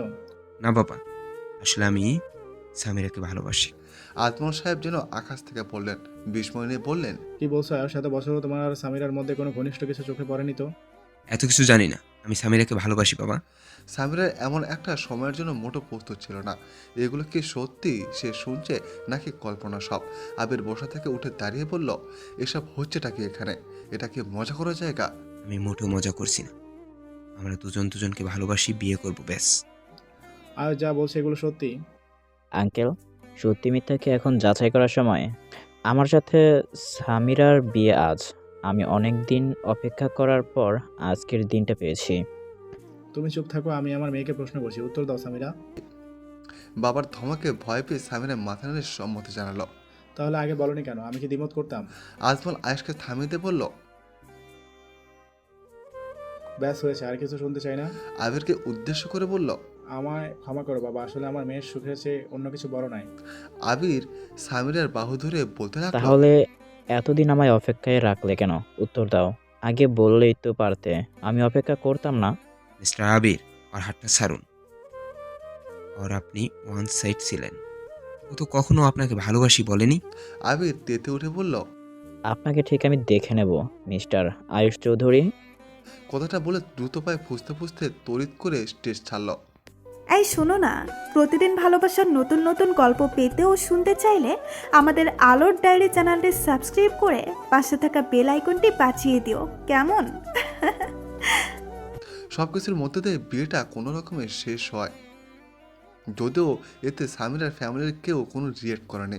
কারণ আয়েশকে তারা ছোটবেলা থেকে দেখে আসছে সুশীল ভদ্র। কিন্তু সবকিছুর মধ্যে জাফর সাহেব প্রশ্ন করেছিলেন আয়েশ তো আরিয়াকে ভালোবেসেছিল, তাদের এঙ্গেজড হয়েছিল, কিন্তু আয়েশ বলছে বিয়ে তো আর হয়নি, তাছাড়া আমি তো বলিনি ইচ্ছা করে এঙ্গেজড করাতে, তোমরাই করেছো। আয়েশের উত্তর পেয়ে সবাই চুপসে যায়। তারপর ঠিকভাবে সামাজিক ও শরীরের নিয়মেই বিয়ে আর রেজিস্ট্রি সম্পন্ন হয়, যদিও অনেকের অনেক রকম ইচ্ছে ছিল আয়ের বিয়েটা নিয়ে, কিন্তু শেষটা এমন হবে কেউ বুঝতে পারেনি। এই মুহূর্তে সামিরা চৌধুরীর বাড়িতে আয়েশের রুমে ইয়া বড় ঘোমটাতে বসে আছে। সব কিছুই স্বপ্ন মনে হচ্ছে তার। ইচ্ছেটা যে এভাবে পরিপূর্ণ হবে সে নিজেও জানতো না। কিন্তু আয়েশ ভাইয়া কি আদৌ সত্যি আমাকে ভালোবাসে? কই, কখনো তো বোঝা যায়নি। ভাইয়ের মুখে তো সবসময় আরিয়ার নামটাই শুনে এসেছি। তাহলে এমন কি হলো যে হঠাৎ বিয়ের আসরে গিয়ে বলল আমায় বিয়ে করবে, আমায় ভালোবাসে? বিভিন্ন ধরনের প্রশ্ন মাথায় তোলা পাখি ঘুরছে সামিরার মাথায়। বিয়েটা যেহেতু এমনভাবে হয়েছে, জাফর সাহেব ছোট বড় সবাইকে বলে দিয়েছেন যেন কেউ কোনো উল্টাপাল্টা না করে, মজা দুষ্টমি আজ না করতে। আর তেমন কেউ নেই। প্রেমা আরিয়া আর সামিরার সাথে নাবিল এসেছে, আর পাশের বাড়ি ঘর থেকে কয়েকজন ছোট ছেলে মেয়ে এসেছে বউ দেখতে। এমনভাবে চৌধুরীর বাড়িতে বিয়ে হবে হয়তো কেউ ভাবেনি, তাই কয়েকজন বয়স্ক মহিলা এসেছে। কিন্তু আয়ুষ এই মুহূর্তে বাড়িতে নেই, কোথায় আছে সেটাও জানে না কেউ। ছোটরা অনেকক্ষণ বাসরের গেট ধরে দাঁড়িয়েছিল, কিন্তু জাফর সাহেব তাদেরকে বললেন, তোমরা এখানে থেকে লাভ নেই, আজ এসব মজা করো না। বলে তিনি নিজে এদের হাতে কিছু টাকা তুলে দেয়াতে সবাই খুশি মনে নিজের মতো চলে যায়। আসলে জাফর সাহেব জানেন বিয়েটার মধ্যে কোনো রহস্য অবশ্যই আছে। তিনি আয়ুষকে ভালো করে চিনেন, সেই থেকে আরিয়াকে মন প্রাণ দিয়ে আগলে রাখছে। হঠাৎ করে সামিরাকে ভালোবাসে বলাটা তার কাছে ঠিক ক্লিয়ার মনে হলো না, তাই তিনি আপাতত বিয়েটা নিয়ে এত মাতামাতি করাটা পছন্দ করছেন না। অনেক রাত্রি হয়ে যাওয়াতে পাড়ার মহিলারা চলে গেছেন। আয়ুষকেও দেখার আশায় এতক্ষণ বসেছিল, কিন্তু আয়ুষ না আসতে ভেবেছে হয়তো কোনো কাজে আটকে গেছে। আয়ুষ খুব পরিশ্রমী, সেটা সবাই দেখেছে ছোটবেলা থেকেই। আয়ুষের ব্যাপারে সবার যেমন অনেক ভালো ধারণা, ঠিক আফরানের ব্যাপারেও ততটাই উল্টো। তারা মনে করে চৌধুরী বাড়ির বড় ছেলের মতো এত খারাপ মানুষ আর দুটো হয় না, সারাদিন মারামারি খুন খারাপি নিয়ে পড়ে থাকে। আয়ুষ এসেছে মাত্র, সারা বাড়ি নিস্তব্ধ হয়ে আছে, সবটা অন্ধকার। হয়তো ইচ্ছে করে দেরি করেছে, এসে ঘরে ঢুকে কোনো দিকে না থাকে ওয়াশরুমে ফ্রেশ হতে চলে গেছে। সামিরা এতক্ষণ বসেছিল, কিন্তু কখন যে ঘুমিয়ে পড়লো সেটা সে নিজে জানে না। আওয়াজ পেয়ে উঠে গেল। এখনও বিয়ে সাদে আছে সামিরা। আয়ুষ ওয়াশরুম থেকে বের হয়ে কাবার থেকে টি শার্ট আর প্যান্ট নিয়ে আবার ঢুকে গেল। সামিরা কিছুটা অবাক হলো, একটিবারের জন্য তার দিকে আয়ুষ তাকালো না। আচ্ছা, উনি কি আমাকে বউ হিসেবে মানবেন না? কিন্তু কেন? আমি কি বলেছিলাম নাকি কখনো আমাকে বিয়ে করতে? নিজেই তো করলেন। এত কিছু করে এখন একটিবারের জন্য কেন দেখছে না? আয়ুষ টাওয়ালটা দিয়ে মাথা মুছতে মুছতে বের হয়েছে। খালি পা, ফসা পায়ের রগগুলো যেন একটু কালচে হয়ে হালকা ভেসে আসে বোঝা যাচ্ছে। হঠাৎ পায়ে কারো স্পর্শ পেয়ে অসপে আয়ুষ চমকায়। পায়ের দিকে তাকিয়ে আবার দৃষ্টি সরে জায়গা ছেড়ে ড্রেসিং টেবিলের সামনে যায়। এমন ভাব করেছে যেন কিছুই দেখছে না, তার চোখে কিছুই পড়ছে না। আয়ুষ গায়ে সুগন্ধি লাগাচ্ছে, হাতে গোল্ডেন ঘড়ি। ঘড়িটা অবশ্য তার 22তম জন্মদিনে হাসিনা বেগমে তাকে উপহার দিয়েছিলেন। এখনও সেটাই পরে থাকে। তাদের প্রতি তার কৃতজ্ঞতার শেষ নেই। আয়েস সোফার উপরে বসে পায়ে টাকনুর নিচের প্যান্টের অংশটা ফ্লোট করছে। সামিরা এখনও দাঁড়িয়ে আছে আর আয়েশকে দেখছে। তিনি কি এখন কোথাও যাবেন? এভাবে রেডি হচ্ছে যে সামিরা এই মুহূর্তে অনেক কিছু প্রশ্ন করতে ইচ্ছা হচ্ছে, কিন্তু তার সাহসটুকু হচ্ছে না। আয়েশ গিয়ে সোজা খাটের উপর থেকে একটা বালিশ নিয়ে সোফায় শুয়ে পড়ল। সামিরা কপাল কুঁচকায়। করছেটা কি? আজব তো, ভাইয়াকে কখনো এমন ভাব করতে দেখেনি সে, তাহলে আজ কেন এমন করছে? আচ্ছা, মানুষ কি এমন সেজে গুজেও ঘুমায়? কই, কখনো তো খেয়াল করুনি। সামিরা এখনও দাঁড়িয়ে বোঝার চেষ্টা করছে। আয়ুষ নীরব কণ্ঠে বলল, ফ্রেশ হয়ে ঘুমিয়ে পড়ো। সামিরা এবার প্রশ্ন করার মতো আশা পেল, বলল, আমাকে এমনভাবে বিয়ে করে আবার এমন করছেন কেন? আমি তো বলি না কখনো আপনাকে ভালোবাসি বা আমাকে বিয়ে করুন। বাধ্য হয়েছি। কে বাধ্য করেছে? আর আমাকে বিয়ে করতে আপনাকে কে বা বাধ্য করবে? ওসব তোর জানতে হবে না। রাত হয়েছে, গিয়ে শুয়ে পড়। সামিরা এবার আয়ুষের সামনে এসে দাঁড়িয়ে বলল, আমি জানতে চাই, বলুন আমাকে। আয়ুষ বিরক্তির মুখ নিয়ে বলল, আমাকে রাগাস না, ভালো হবে না তোর জন্য। চুপ আছি, চুপ থাকতে দে। ঠিক আছে, না বললেন, কিন্তু আপনি আরুকে ভালোবাসেন তাই না? তাহলে আমাকে বিয়ে করতে গেলেন কেন? এক কথা বারবার বলে মাথা গরম করিস না, আবার বলছি। সামিরা এবার চুপ হয়ে গেল। সে জানে আয়ুষ ভালো মানুষ, কিন্তু রাগ হলে ভালো মানসিকতা কারোই থাকে না।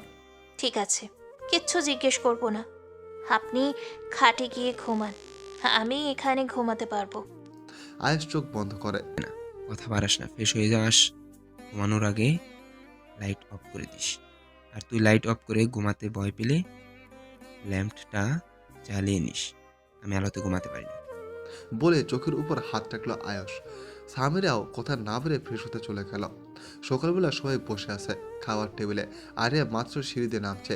সামিরা লতার সাথে মিলে নিজে হেল্প করার চেষ্টা করছে। জাফর যদিও নিষেধ করেছিল, কিন্তু সামিরা বলেছে আয় শুধু দেখবে, আর তাছাড়া ও তো কিছু পারে না, পাশে থাকবে। ও রান্নাবান্না শিখতে চায়।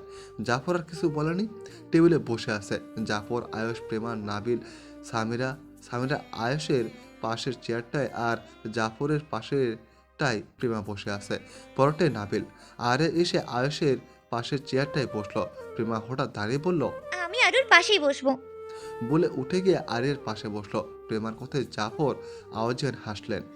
তুই ওখানে ছিলি বলে এখানে বসেছি, নয়তো আমি চাচার সাথেই বসতাম। বলে উঠে গিয়ে আরিয়ার পাশে বসলো। আজব তো, আমি চাচার সাথে বসবো, ওর তুই। আসছে, উঠলি কেন তখন? এখন তুই জিরো। বলে ভেঙচে কাটলো আরিয়া। প্রেমা মুখ কুচকে আর কিছু না বলে খাওয়া ধরলো। সবাই একসাথে থাকলে দুষ্টামি হয়, কিন্তু একসাথে থাকা যায় না। উফ, ভাল লাগে না। কেন?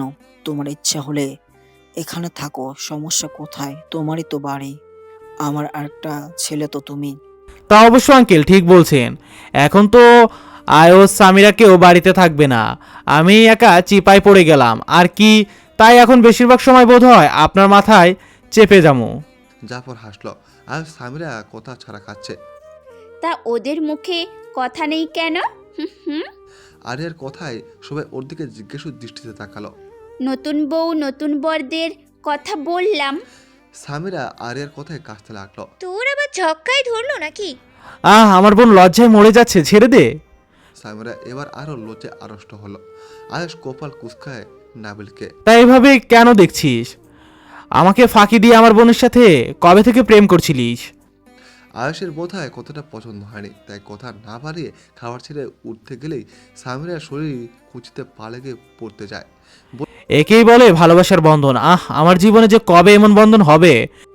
একদম বাজে কথা বলবি না বলছি। করছো কি তোমরা? আয়াস, খাবার শেষ করে ওঠো। আমার আর ইচ্ছে করছে না। বলে উপরের দিকে পা বাড়ায়। শেষের সিঁড়িতে কারোর সাথে ধাক্কা খেতে গিয়েও পিছিয়ে আসে। আফরান দাঁড়িয়ে আছে কপাল কুঁচকে। আয়ুষ আফরানকে দেখেও ইগনোর করার মতো পাশ কেটে চলে যেতে নেয়।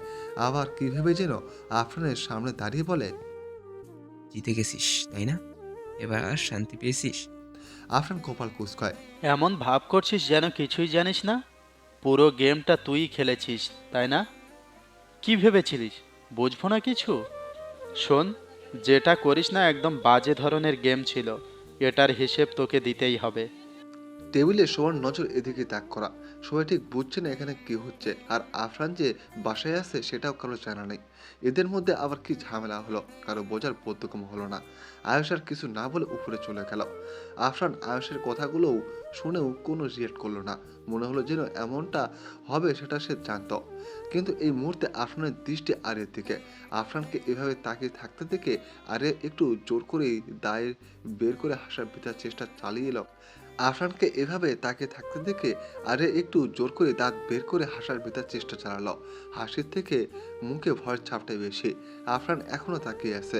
তারপর বুঝতে পেরে আরিয়ার মাথা নিজের বুকে নিয়ে বলল, ভয় পাস না মা।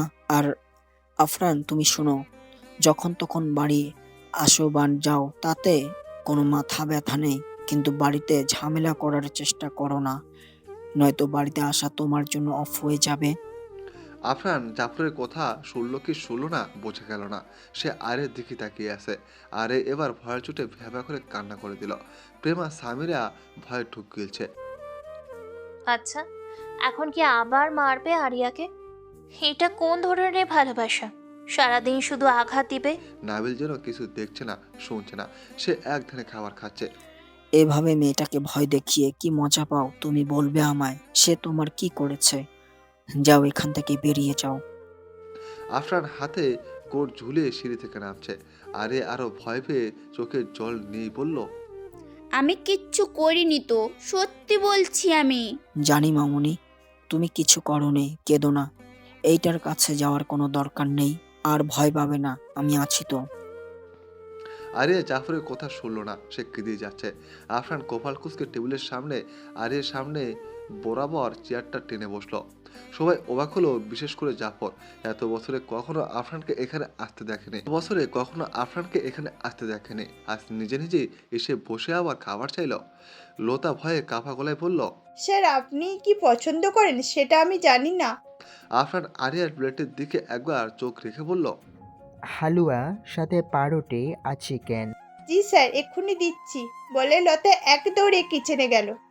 জাফর অবাক হলো, কারণ আফরান হালুয়া তো খায় না কখনো। ছোটবেলায় যখন জোর করতো ওর মা, তখন তো খেত না। আর পাউরুটি তো ওর জীবনের শত্রু, এটা খেলে ওর বমি আসে। জাফরের স্পষ্ট মনে আছে সেটা। আরিয়া কান্না অফ করে আপাতত মূর্তির মতো বসে আছে। প্রেমা আফরানের পাশ থেকে কোনো রকমে কাঁপতে কাঁপতে উঠে বলল, আমার খাবার শেষ। বলে দ্রুত পায়ে চলে গেল। আফরান এখনো আরিয়ার দিকে কপাল কুঁচকে আছে। আরিয়া একটু মাথা উঁচু করে আফরানকে দেখার চেষ্টা করলো। তাকাতেই চোখে চোখ পড়লো। আবার মাথা নামিয়ে খাবারে হাত রাখলো। খাবারের মাঝে আরিয়ার কাশি উঠলো। পাশ থেকে জাফর নাবিল একসাথে পানির গ্লাস ধরলো। আরিয়া একটা গ্লাস নিয়ে ঢক ঢক করে খেয়ে ফেললো। নাবিলের আফরানের সাথে কখনো কথা হয়নি, কখনো বলেওনি। নাবিলের আপনার সাথে কখনো কথা হয়নি, কখনো বলেওনি, তাই সে সেসবে মাথা নাড়ছে না। আরিয়ার পানি শেষ করার সাথে সাথে আফরান হাতের চামচটা প্লেটে আওয়াজ করে রাখলো। তার দৃষ্টি এখনো আরির দিকে, কিন্তু এতক্ষণ যতটা শান্ত ছিল আফরান এই মুহূর্তে ততটা শান্ত নয়। আরিয়া আফরানের দিকে তাকিয়ে তার বুঝতে বাকি নেই কোনো কারণে আফরান আবার রাগ করেছে। হাতের রগগুলো ভেসে উঠেছে। আরিয়া আবারও ঠোঁট ভেঙে কেঁদে দিল। সামিরা ভয়ে এবার আর থাকতে পারল না, সে উঠে গেল। জাফর সাহেবের খাবার আগে শেষ, আপাতত তিনি আরিয়ার জন্য বসে আছেন। কি হলো, আবার কাঁদছিস কেন? তোকে মারবে না, আমি আছি তো বললাম। আরিয়া কাছে আওয়াজ করে, তুমি এখান থেকে খাবার শেষ করে চলে যাও। মেয়েটা তোমাকে ভয় পাচ্ছে, এভাবে তাকিয়ে আছো কেন? হ্যাঁ, তোমার কি বিবেক বুদ্ধি নেই? তেমন কিছু না বাবা, তুমি যাও। নাবিল কিছু না বলে উঠতে যেতেই আফরান খাবারের প্লেটটা নিচে ছুঁড়ে ফেলল। ব্রো কিছু হয়েছে? আফরানের চোখ লাল হয়ে গেছে মুহূর্তে। আফরান চেয়ার থেকে উঠে দাঁড়ালো। আরিয়া চাচাকে খামচে ধরে আছে। হচ্ছেটা কি আফরান? খাবার জিনিসগুলো এইভাবে ফেললে কেন? খাবার তো আজ খারাপ হয়নি। আফরান দাঁতের দাঁত খিচে শান্ত কণ্ঠে, খারাপ হয়নি কিন্তু খুব তিতো হয়েছে। এসবের মানে কি? খাবার দিতে কেন হতে যাবে? অন্য কারো মুখে আমার জিনিসের নামটা নেওয়াও আমার পছন্দ না। বলে টেবিলের উপর ফল দানি থেকে ছুরিটা নিয়ে হাতে খিচে ধরল। রক্ত ক্রমাগত হচ্ছে টেবিলের উপর। জাফর চেয়ার ছেড়ে আফরানের কাছে গিয়ে হাত থেকে ছুরিটা ফেলার জন্য বলেছে। পাগল হয়ে গেছো তুমি? এভাবে নিজের ক্ষতি করার মানে কি? এটা রাখো বলছি। আফরান আরের দিকে তাকিয়ে আছে এখনো।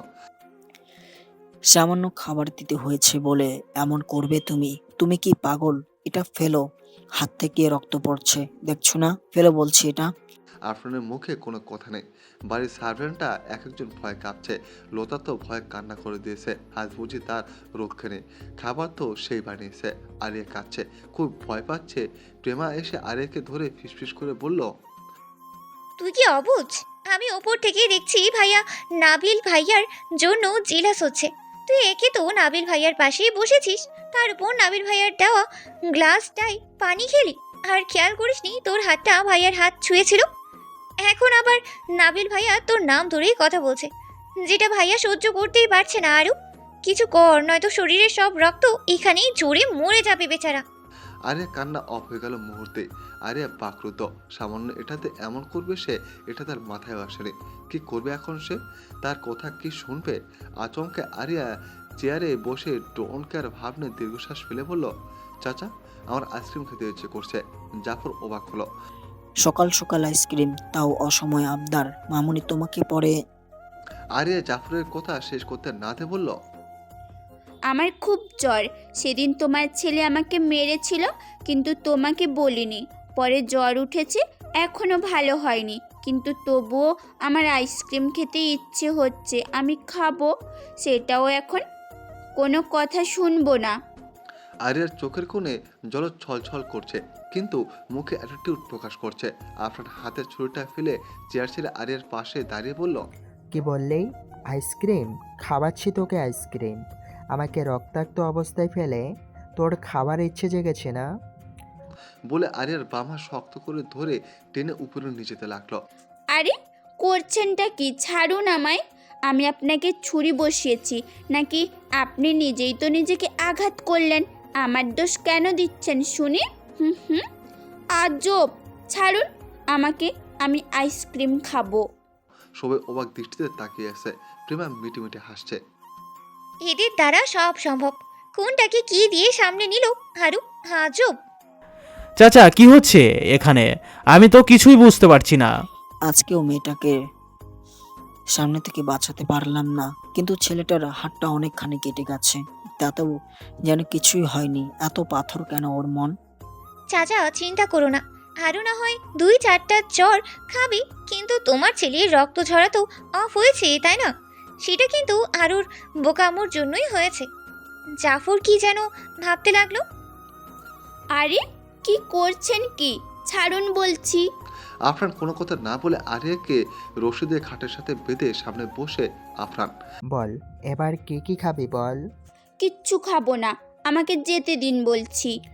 ওই নাবিলের আশেপাশে ঘুরঘুর করতে ভালো লাগে? ওই ছেলে কি আমার থেকেও বেশি হ্যান্ডসাম বল? আরে এখানে হ্যান্ডসামের কি আছে? আজব তো।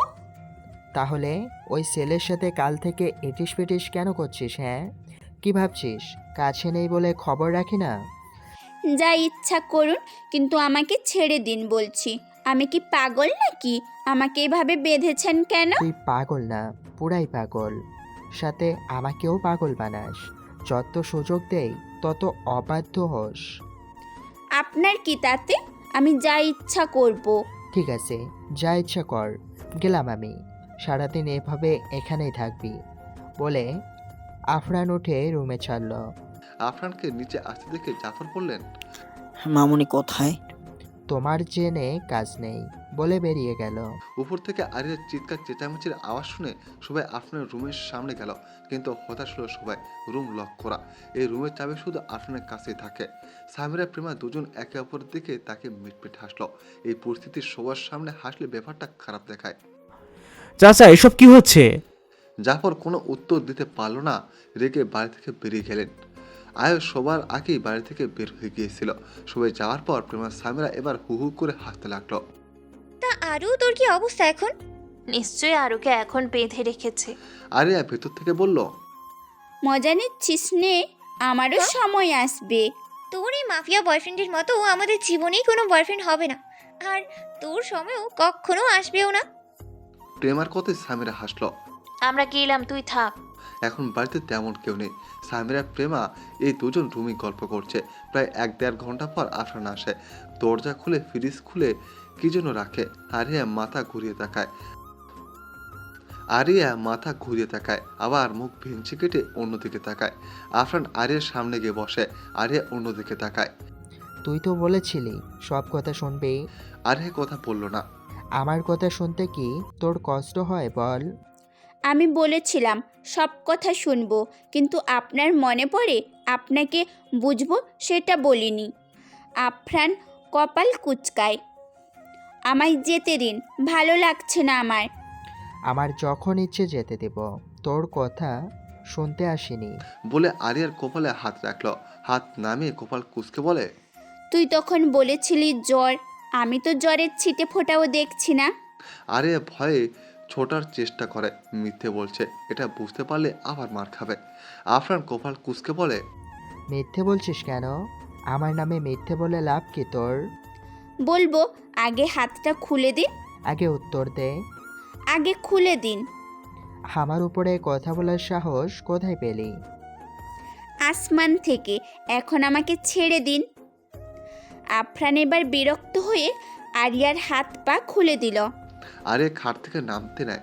আফরান পেছন থেকে এক হাত দিয়ে আরিয়ার পিঠ চেপে ধরে বলে, বাড়াবাড়ি করো না, চুপচাপ বসে থাকো, নয়তো। আরিয়া ভয়ে চুপ করে আবার খাটের উপর। অযথা কাউকে শাস্তি কেন দেব? আমার কি সময়ের দাম নেই? দোষ করলে অবশ্যই শাস্তি পাওয়া উচিত, তাই না? আমি কিছু করিনি তো।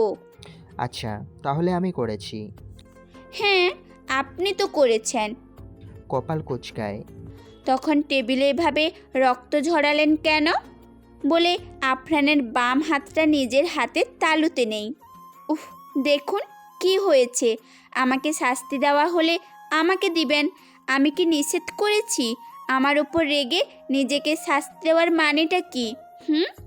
আমার কষ্ট হয় না? আফরান আরিয়ার দিকে অবাক চোখে তাকায়। ওয়েট বলে টি টেবিলের উপর থেকে ফার্স্ট এইড বক্সটা নিয়ে আফরানের হাতে ব্যান্ডেজ করতে করতে বলে, আপনি খুব খারাপ জানেন। জানি। আবার মুখের ওপর বলছেন, এত সাহস হয় কিভাবে? আমার ডায়লগ আমাকে দাও। তাহলে কার সাথে বলবো? আচ্ছা শুনুন, আমি অত বড় হইনি, আপনাকে বোঝার মতো শক্তি আমার নেই। আমাকে সবটা বুঝিয়ে দিবেন। আমি বোঝাতে পারি না। তাহলে আমাকে ছেড়ে দেন। আরিয়ার কথাটা আফরানের মাথায় তীব্র আঘাত আনলো। সাথে সাথে আরিয়া গোলা টিপে দাঁতে দাঁত চেপে বলল, কেন? আমার কাছে থাকতে তোর অনেক অসুবিধে। অন্য ছেলেদের সাথে তো সারাদিন ঘষাঘষি করিস, তখন থাকতে অসুবিধা হয় না? আরিয়া চোখ থেকে পানি চড়ছে, নিঃশ্বাস আটকে আসছে, কিছু বলতে পারছে না, শুধু হাত দিয়ে আফরানের হাতটা ছাড়ানোর চেষ্টা করছে। যদি থাকতে না চাস জোর করে রাখবো, যদি বাড়াবাড়ি করিস পা কেটে রেখে দেব, বুঝলি? বারবার এক কথা বলতে বলতে বিরক্ত আমি। তোকে আমার কাছেই থাকতে হবে, সেটা তুই চাইলেও থাকবি, না চাইলেও থাকবি। কখনো দরকার পড়লে মেরে বডিটা রেখে দেব। বারবার কেন বলতে হবে? তুই কি ছোট্ট মানুষ, বুঝিস না কিছু? একদম মেরে দেব, বুঝলি? কি ভাবিস নিজেকে? আরিয়ার চোখ মুখ লাল হয়ে গেছে, নিঃশ্বাসটা এবার বোধহয় বন্ধ হয়ে যাবে। ঠিক সেই মুহূর্তে আফরান আরিয়াকে ছেড়ে দেয়। আরিয়া বোধহয় জীবনের শেষ মুহূর্তে এসে আবার বেঁচে গেছে। জোরে জোরে নিঃশ্বাস নিতে নিতে কাঁচতে লাগলো। সেকেন্ড কয়েক পর চোখ গেল আফরানের হাতের দিকে। হাত থেকে ব্যান্ডেজের উপর দিয়ে রক্ত গড়িয়ে পড়ছে। আরিয়া কান্না জড়িত কণ্ঠে বলতে লাগলো, আপনি এমন কেন? নিজের ভালোটা বুঝতে শিখুন। আফরান রক্তাক্ত লাল চোখে। আচ্ছা, তোকে ছেড়ে দিলে বুঝি আমার ভালো হবে? আপনি একটু বেশি বোঝেন ভাইয়া। বলে আফরানের রক্ত পোড়া হাতটা ধরতে চাইল, কিন্তু আফরান ধরতে না দিয়ে খাট থেকে উঠে দাঁড়িয়ে দাঁড়িয়ে বলল, ডোন্ট টাচ বলে যেটা বাধা ছিল ওটাও খুলে ফেলে দিয়ে রুম ছাড়লো। আরিয়া জায়গায় বসে মুখে হাত দিয়ে কাঁদতে লাগলো। আয়াস সামনে কাবাট খুলে কপাল কুচকায়। এসব কি? কোন সব? এগুলো এখানে কেন? তাহলে আমার জন্য এক্সট্রা কাভার্ড এনুন। তাহলে আমার জামা কাপড় এখানে রাখতে হবে না। এগুলো সরাও সামিরা, তুমি খুব ভালো করেই জানো আমার এসব পছন্দ না। আমি কি জানি, হয়তো নতুন আমার জন্য এনে দেন, নয়তো এখানেই থাকবে। বাড়াবাড়ি করছো কিন্তু সামিরা। কোনটা পারাবাড়ি? প্রত্যেকটা ওয়াইফেই জামা তো হাজব্যান্ডের সাথেই রাখবে, তাই না? তাছাড়া হাজব্যান্ডের সব কিছুতে ওয়াইফের অধিকার আছে, তাই নয় কি? আর সামিরার দিকে তাকিয়ে সামনে এগোয়। সামিরা ভয়ে পেছনে পা পা করে যাচ্ছে। সামিরার পিঠ দেয়ালের থেকে। আয়াস কপালে কুচকে এক হাত দেয়ালে রেখে বলে, একটা মারবো, দাঁত সব পড়ে যাবে। একটুখানি মেয়ে, হাজব্যান্ড ওয়াইফের কি বুঝিস? হ্যাঁ, সামিরা ভয় কাঁপছে। এখন ভয় পাচ্ছিস কেন? বলছি না বাধ্য হয়ে বিয়ে করেছি। আর একটা কথা, আমি যখন বলেছিলাম আমরা দুজন দুজনকে ভালোবাসি, তখন তুই দেখলাম মাথা নাড়িয়ে সম্মতি দিছিলি। তা কবে থেকে আমার সাথে প্রেম করছিস? হ্যাঁ বল। আ- আ- আ- আমি তো আপনিই তো বলেছেন। আমি তো মুখ ফসকে বলে ফেলেছিলাম, কিন্তু তুই কেন বলেছিলি? আয়েশা দিকে একটুও তাকাচ্ছে না, অন্য পাশে বারবার চোখ ঘুরিয়ে এদিক সেদিক দেখছে। আমি ভেবেছিলাম আপনি। আয়াস সামিরার কথা শেষ করতে না দিয়ে বলল, চোখে চোখ রেখে কথা বলার সাহস নেই, আসছে ওয়াইফের অধিকার চাইতে। বলে আয়াস সামিরাকে ছেড়ে কাবার্ডের কাছে এসে বলল, এগুলো কি করবি তুই জানিস? এখানে রাখবি না। সামিরার জন্য হাফ ছেড়ে বাঁচলো। নিঃশ্বাসটা আটকে গিয়েছিল, একটুর জন্য বেঁচে গেছে বোধ হয়। আয়াস হাতে একটা টি শার্ট নিয়ে ড্রেসিং টেবিলের সামনে গিয়ে আরেক দফা মাথা গরম হয়। আমার ঘড়িটা কোথায়? এখানেই তো রেখেছিলাম। সামিরা কাঁপা গলায়, ডয়ারে। আয়াস এবার সামিরার সামনে গিয়ে বাহু চেপে ধরে বলল, একদম অধিকার নিয়ে কিছুতে হাত দিবি না আমার জিনিসে। আমি কোথায় রাখবো না রাখবো নিজেই জানি। তোকে এগুলোতে হাত দিতে কে বলেছে? আহ, লাগছে তো, ছাড়ুন বলছি। এইগুলো সব অগোছালো ছিল, তাই তো গুছিয়েছি। আয়াস সামিরাকে ছেড়ে দিয়ে বলল, নেক্সট টাইম যেন এমন না হয়। বলে ঘড়িটা নিয়ে হনন করে নিচে গেল। আরে চুপ করে বসে আছে খাবার টেবিলে, অল্প অল্প খাচ্ছে, কি যেন ভাবছে। কি হলো তোর? কখন থেকে ডাকছি, কি ভেবে চলছিস? আরে ভাবনা থেকে বের হয়ে এসে বলল, কই কিচ্ছু না। বলে দ্রুত খাবার শেষ করে সামিরাকে বলল, আজ থেকে কলেজে যাবি না, আর 2 মাস বাকি এক্সামের। বাবা বললে আজ থেকেই যাব। আমি কি নিষেধ করেছি নাকি? যত ইচ্ছা পড়বে, পড়া কমপ্লিট করার আগ পর্যন্ত পড়বে ইচ্ছা হলে। সামিরা খুব খুশি, কিন্তু ভাইয়াকে তো বলাই হয়নি। তাহলে ওনার অনুমতি ছাড়া যেতে ইচ্ছে করছে না। ভাইয়ার অনুমতি নিয়ে তাহলেই যাস। আজ যাস না, আমি গেলাম বলে সোফার উপর থেকে ব্যাগটা নিয়ে বের হয়ে গেলাম। নাবিল বাগানে ছিল, আর একে বাইরে হতে দেখা মাত্রই বলল, মন খারাপ? আরে একবার নাবিলকে দেখে নিয়ে বলল। না। নাবিল আরের পাশাপাশি হাঁটছে। তাহলে এমন করে আছো যে? আমার লেট হচ্ছে, বাই বলে দ্রুত পায়ে গাড়িতে উঠলো। ড্রাইভার গাড়ি স্টার্ট দিল। অ্যাটিটিউডের ডিব্বা একটা, বাট আই লাইক ইট। বলে বাঁকা হাসলো। কি হয়েছে রে বলতো? এমন করে আছিস সারাটা ক্লাস? ভালো লাগছে না। কি হয়েছে বল না, আমি তো ফ্রেন্ড তাই না? আরিয়া প্রেমার দিকে তাকালো। বল না, আমরা তো সব বলি তাই না? সত্যি বলতে কিচ্ছু হয়নি, আমার শুধু শুধু কেন জানি রাগ হচ্ছে। কিসের জন্য? সেটাই জানি না। তোর ভিলেন বয়ফ্রেন্ডের খবর কি? জানি না, আমার কোনো বয়ফ্রেন্ড নেই। একটা দিব ধরে। ভাইয়া তোকে সীমাহীন ভালোবাসে, সেটা এই কয়েকদিনেই বুঝে গিয়েছি। আর তুই বুঝছিস না? আমার লাগবে না কারোর ভালোবাসা। ও, এখন বুঝলাম ভাইয়ার উপর রাগ করেছিস। না। তাহলে? জানি না। তা ভাইয়া কি করেছে? বারবার ওই লোকটার নাম কেন নিচ্ছিস? হ্যাঁ, ভালোবাসা এমন হয় না যেখানে আন্ডারস্ট্যান্ডিং নেই। এমন ভালোবাসা চাই না আমার। কেন, কি করেছে ভাইয়া? রাগ উঠাস না, ওনার নামটা শুনতে চাই না। প্রেমা, নাম নিলাম কখন, বলবি নাকি কাটটি নিবি? তুইও বাচ্চা। যেটা ভাবিস। ভালো। ওকে, শুনবো না। বলে উঠে যেতে নিলে আরিয়া বলল, ঠিক আছে, বলবো, বস। প্রেমা হাসিটা লুকিয়ে রাগ নিয়ে বলল, লাগবে না, শুনবো না। ঠিক আছে, যা। আরে তুই তো একটা বজ্জাত মেয়ে। এমনিই ভালো। ঠিক আছে, শুনবো, বল না। আরিয়া ব্যাগটা পাশে রেখে বলল, আজ 2 দিন হয় উনি বাড়ি আসে না। তুই বল না, আমার কি দেখতে ইচ্ছে হয় না? কি এমন করেছিলাম? কি করেছিলি? ওনার রাগ কন্ট্রোলের বাইরে, সেটা তো জানিস। আমি শুধু ওনাকে বোঝাতে চেয়েছিলাম যদি আমার জন্য নিজেকে আঘাত করে তাহলে আমাকে ছেড়ে দিতে। ব্যাস, হয়ে গেল। আমাকে মেরে ফেলার ট্রাই করে, আরও বলে যদি কখনো দরকার হয় আমাকে মেরে বডিটা রেখে দিবে। কিছু হলেই আমাকে থাপ্পড় মারবে, আমাকে আঘাত করবে। এতদিন অনেক কিছু তোদেরকে বলিনি। বলে আরিয়া নিজের ঘাড়ের কাটা দাগগুলো দেখে বলল, দেখ, এগুলো ওনার দেওয়া।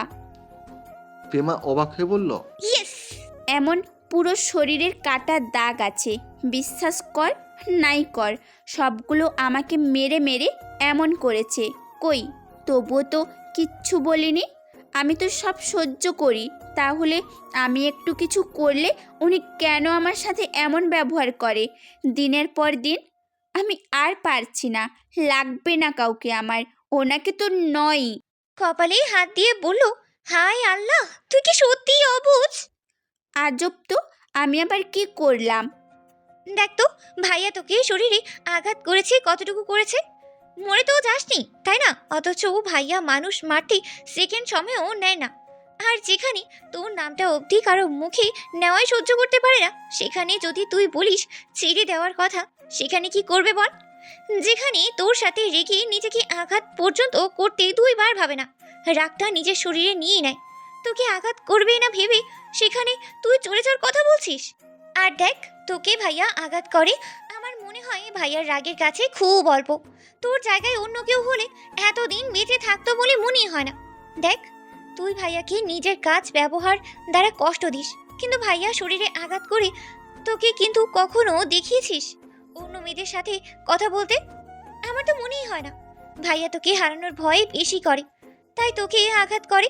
এটাই বুঝায় যে জোর করে হলেও তোকে ওনার চাই। মানে ভাইয়া তোকে কতটা ভালোবাসে ভাবতেই আমার গা জ্বলে উঠছে। আর সেটাকে তুই ভালোবাসাই মনে করিস না। কখনো তুই ভাইয়াকে শরীরে আঘাত করে দেখিয়েছিস? ভাইয়া কি করে বলে তোকে? আমার তো মনে হয় ভাইয়া তোর সব রকম আঘাত মেনে নেবে, কিন্তু তোকে অন্য কারো সাথে দেখার ভেতরেই যে কষ্টটা, ওইটা সহ্যই করবে না। উনি একদম অন্য রকম, আরও সবার মতো না। ওনার ভালোবাসার ধরনটাও অন্য রকম, সবার মতো সহ্য করে মানিয়ে নিতে শেখেনি। যেটা ওনার, সেটা বিন্দু পরিমাণও অন্য কিছুর সাথে শেয়ার করবেই না। আরিয়া কপাল কুঁচকায়। তা তুই কি জ্যোতিষী, সব নিজে নিজে বলে দিলি? আরে এই ধরনের মানুষরা এমনই হয়, সেটা আমি মুভি দেখে বুঝেছি। ভালো, যা তো, ভালো লাগছে না। যেটা বললাম সেটা মিলিয়ে দেখিস। তো জ্বালাস না বলে ব্যাগ কাঁধে উঠিয়ে স্থান ত্যাগ করলাম। ইস, এমন একটা মিস্টার মাফিয়া বয়ফ্রেন্ড যদি আমার হতো। অবশ্য না হলেই ভালো, হারুর মতো কি আর আমিও সহ্য করে পারবো নাকি?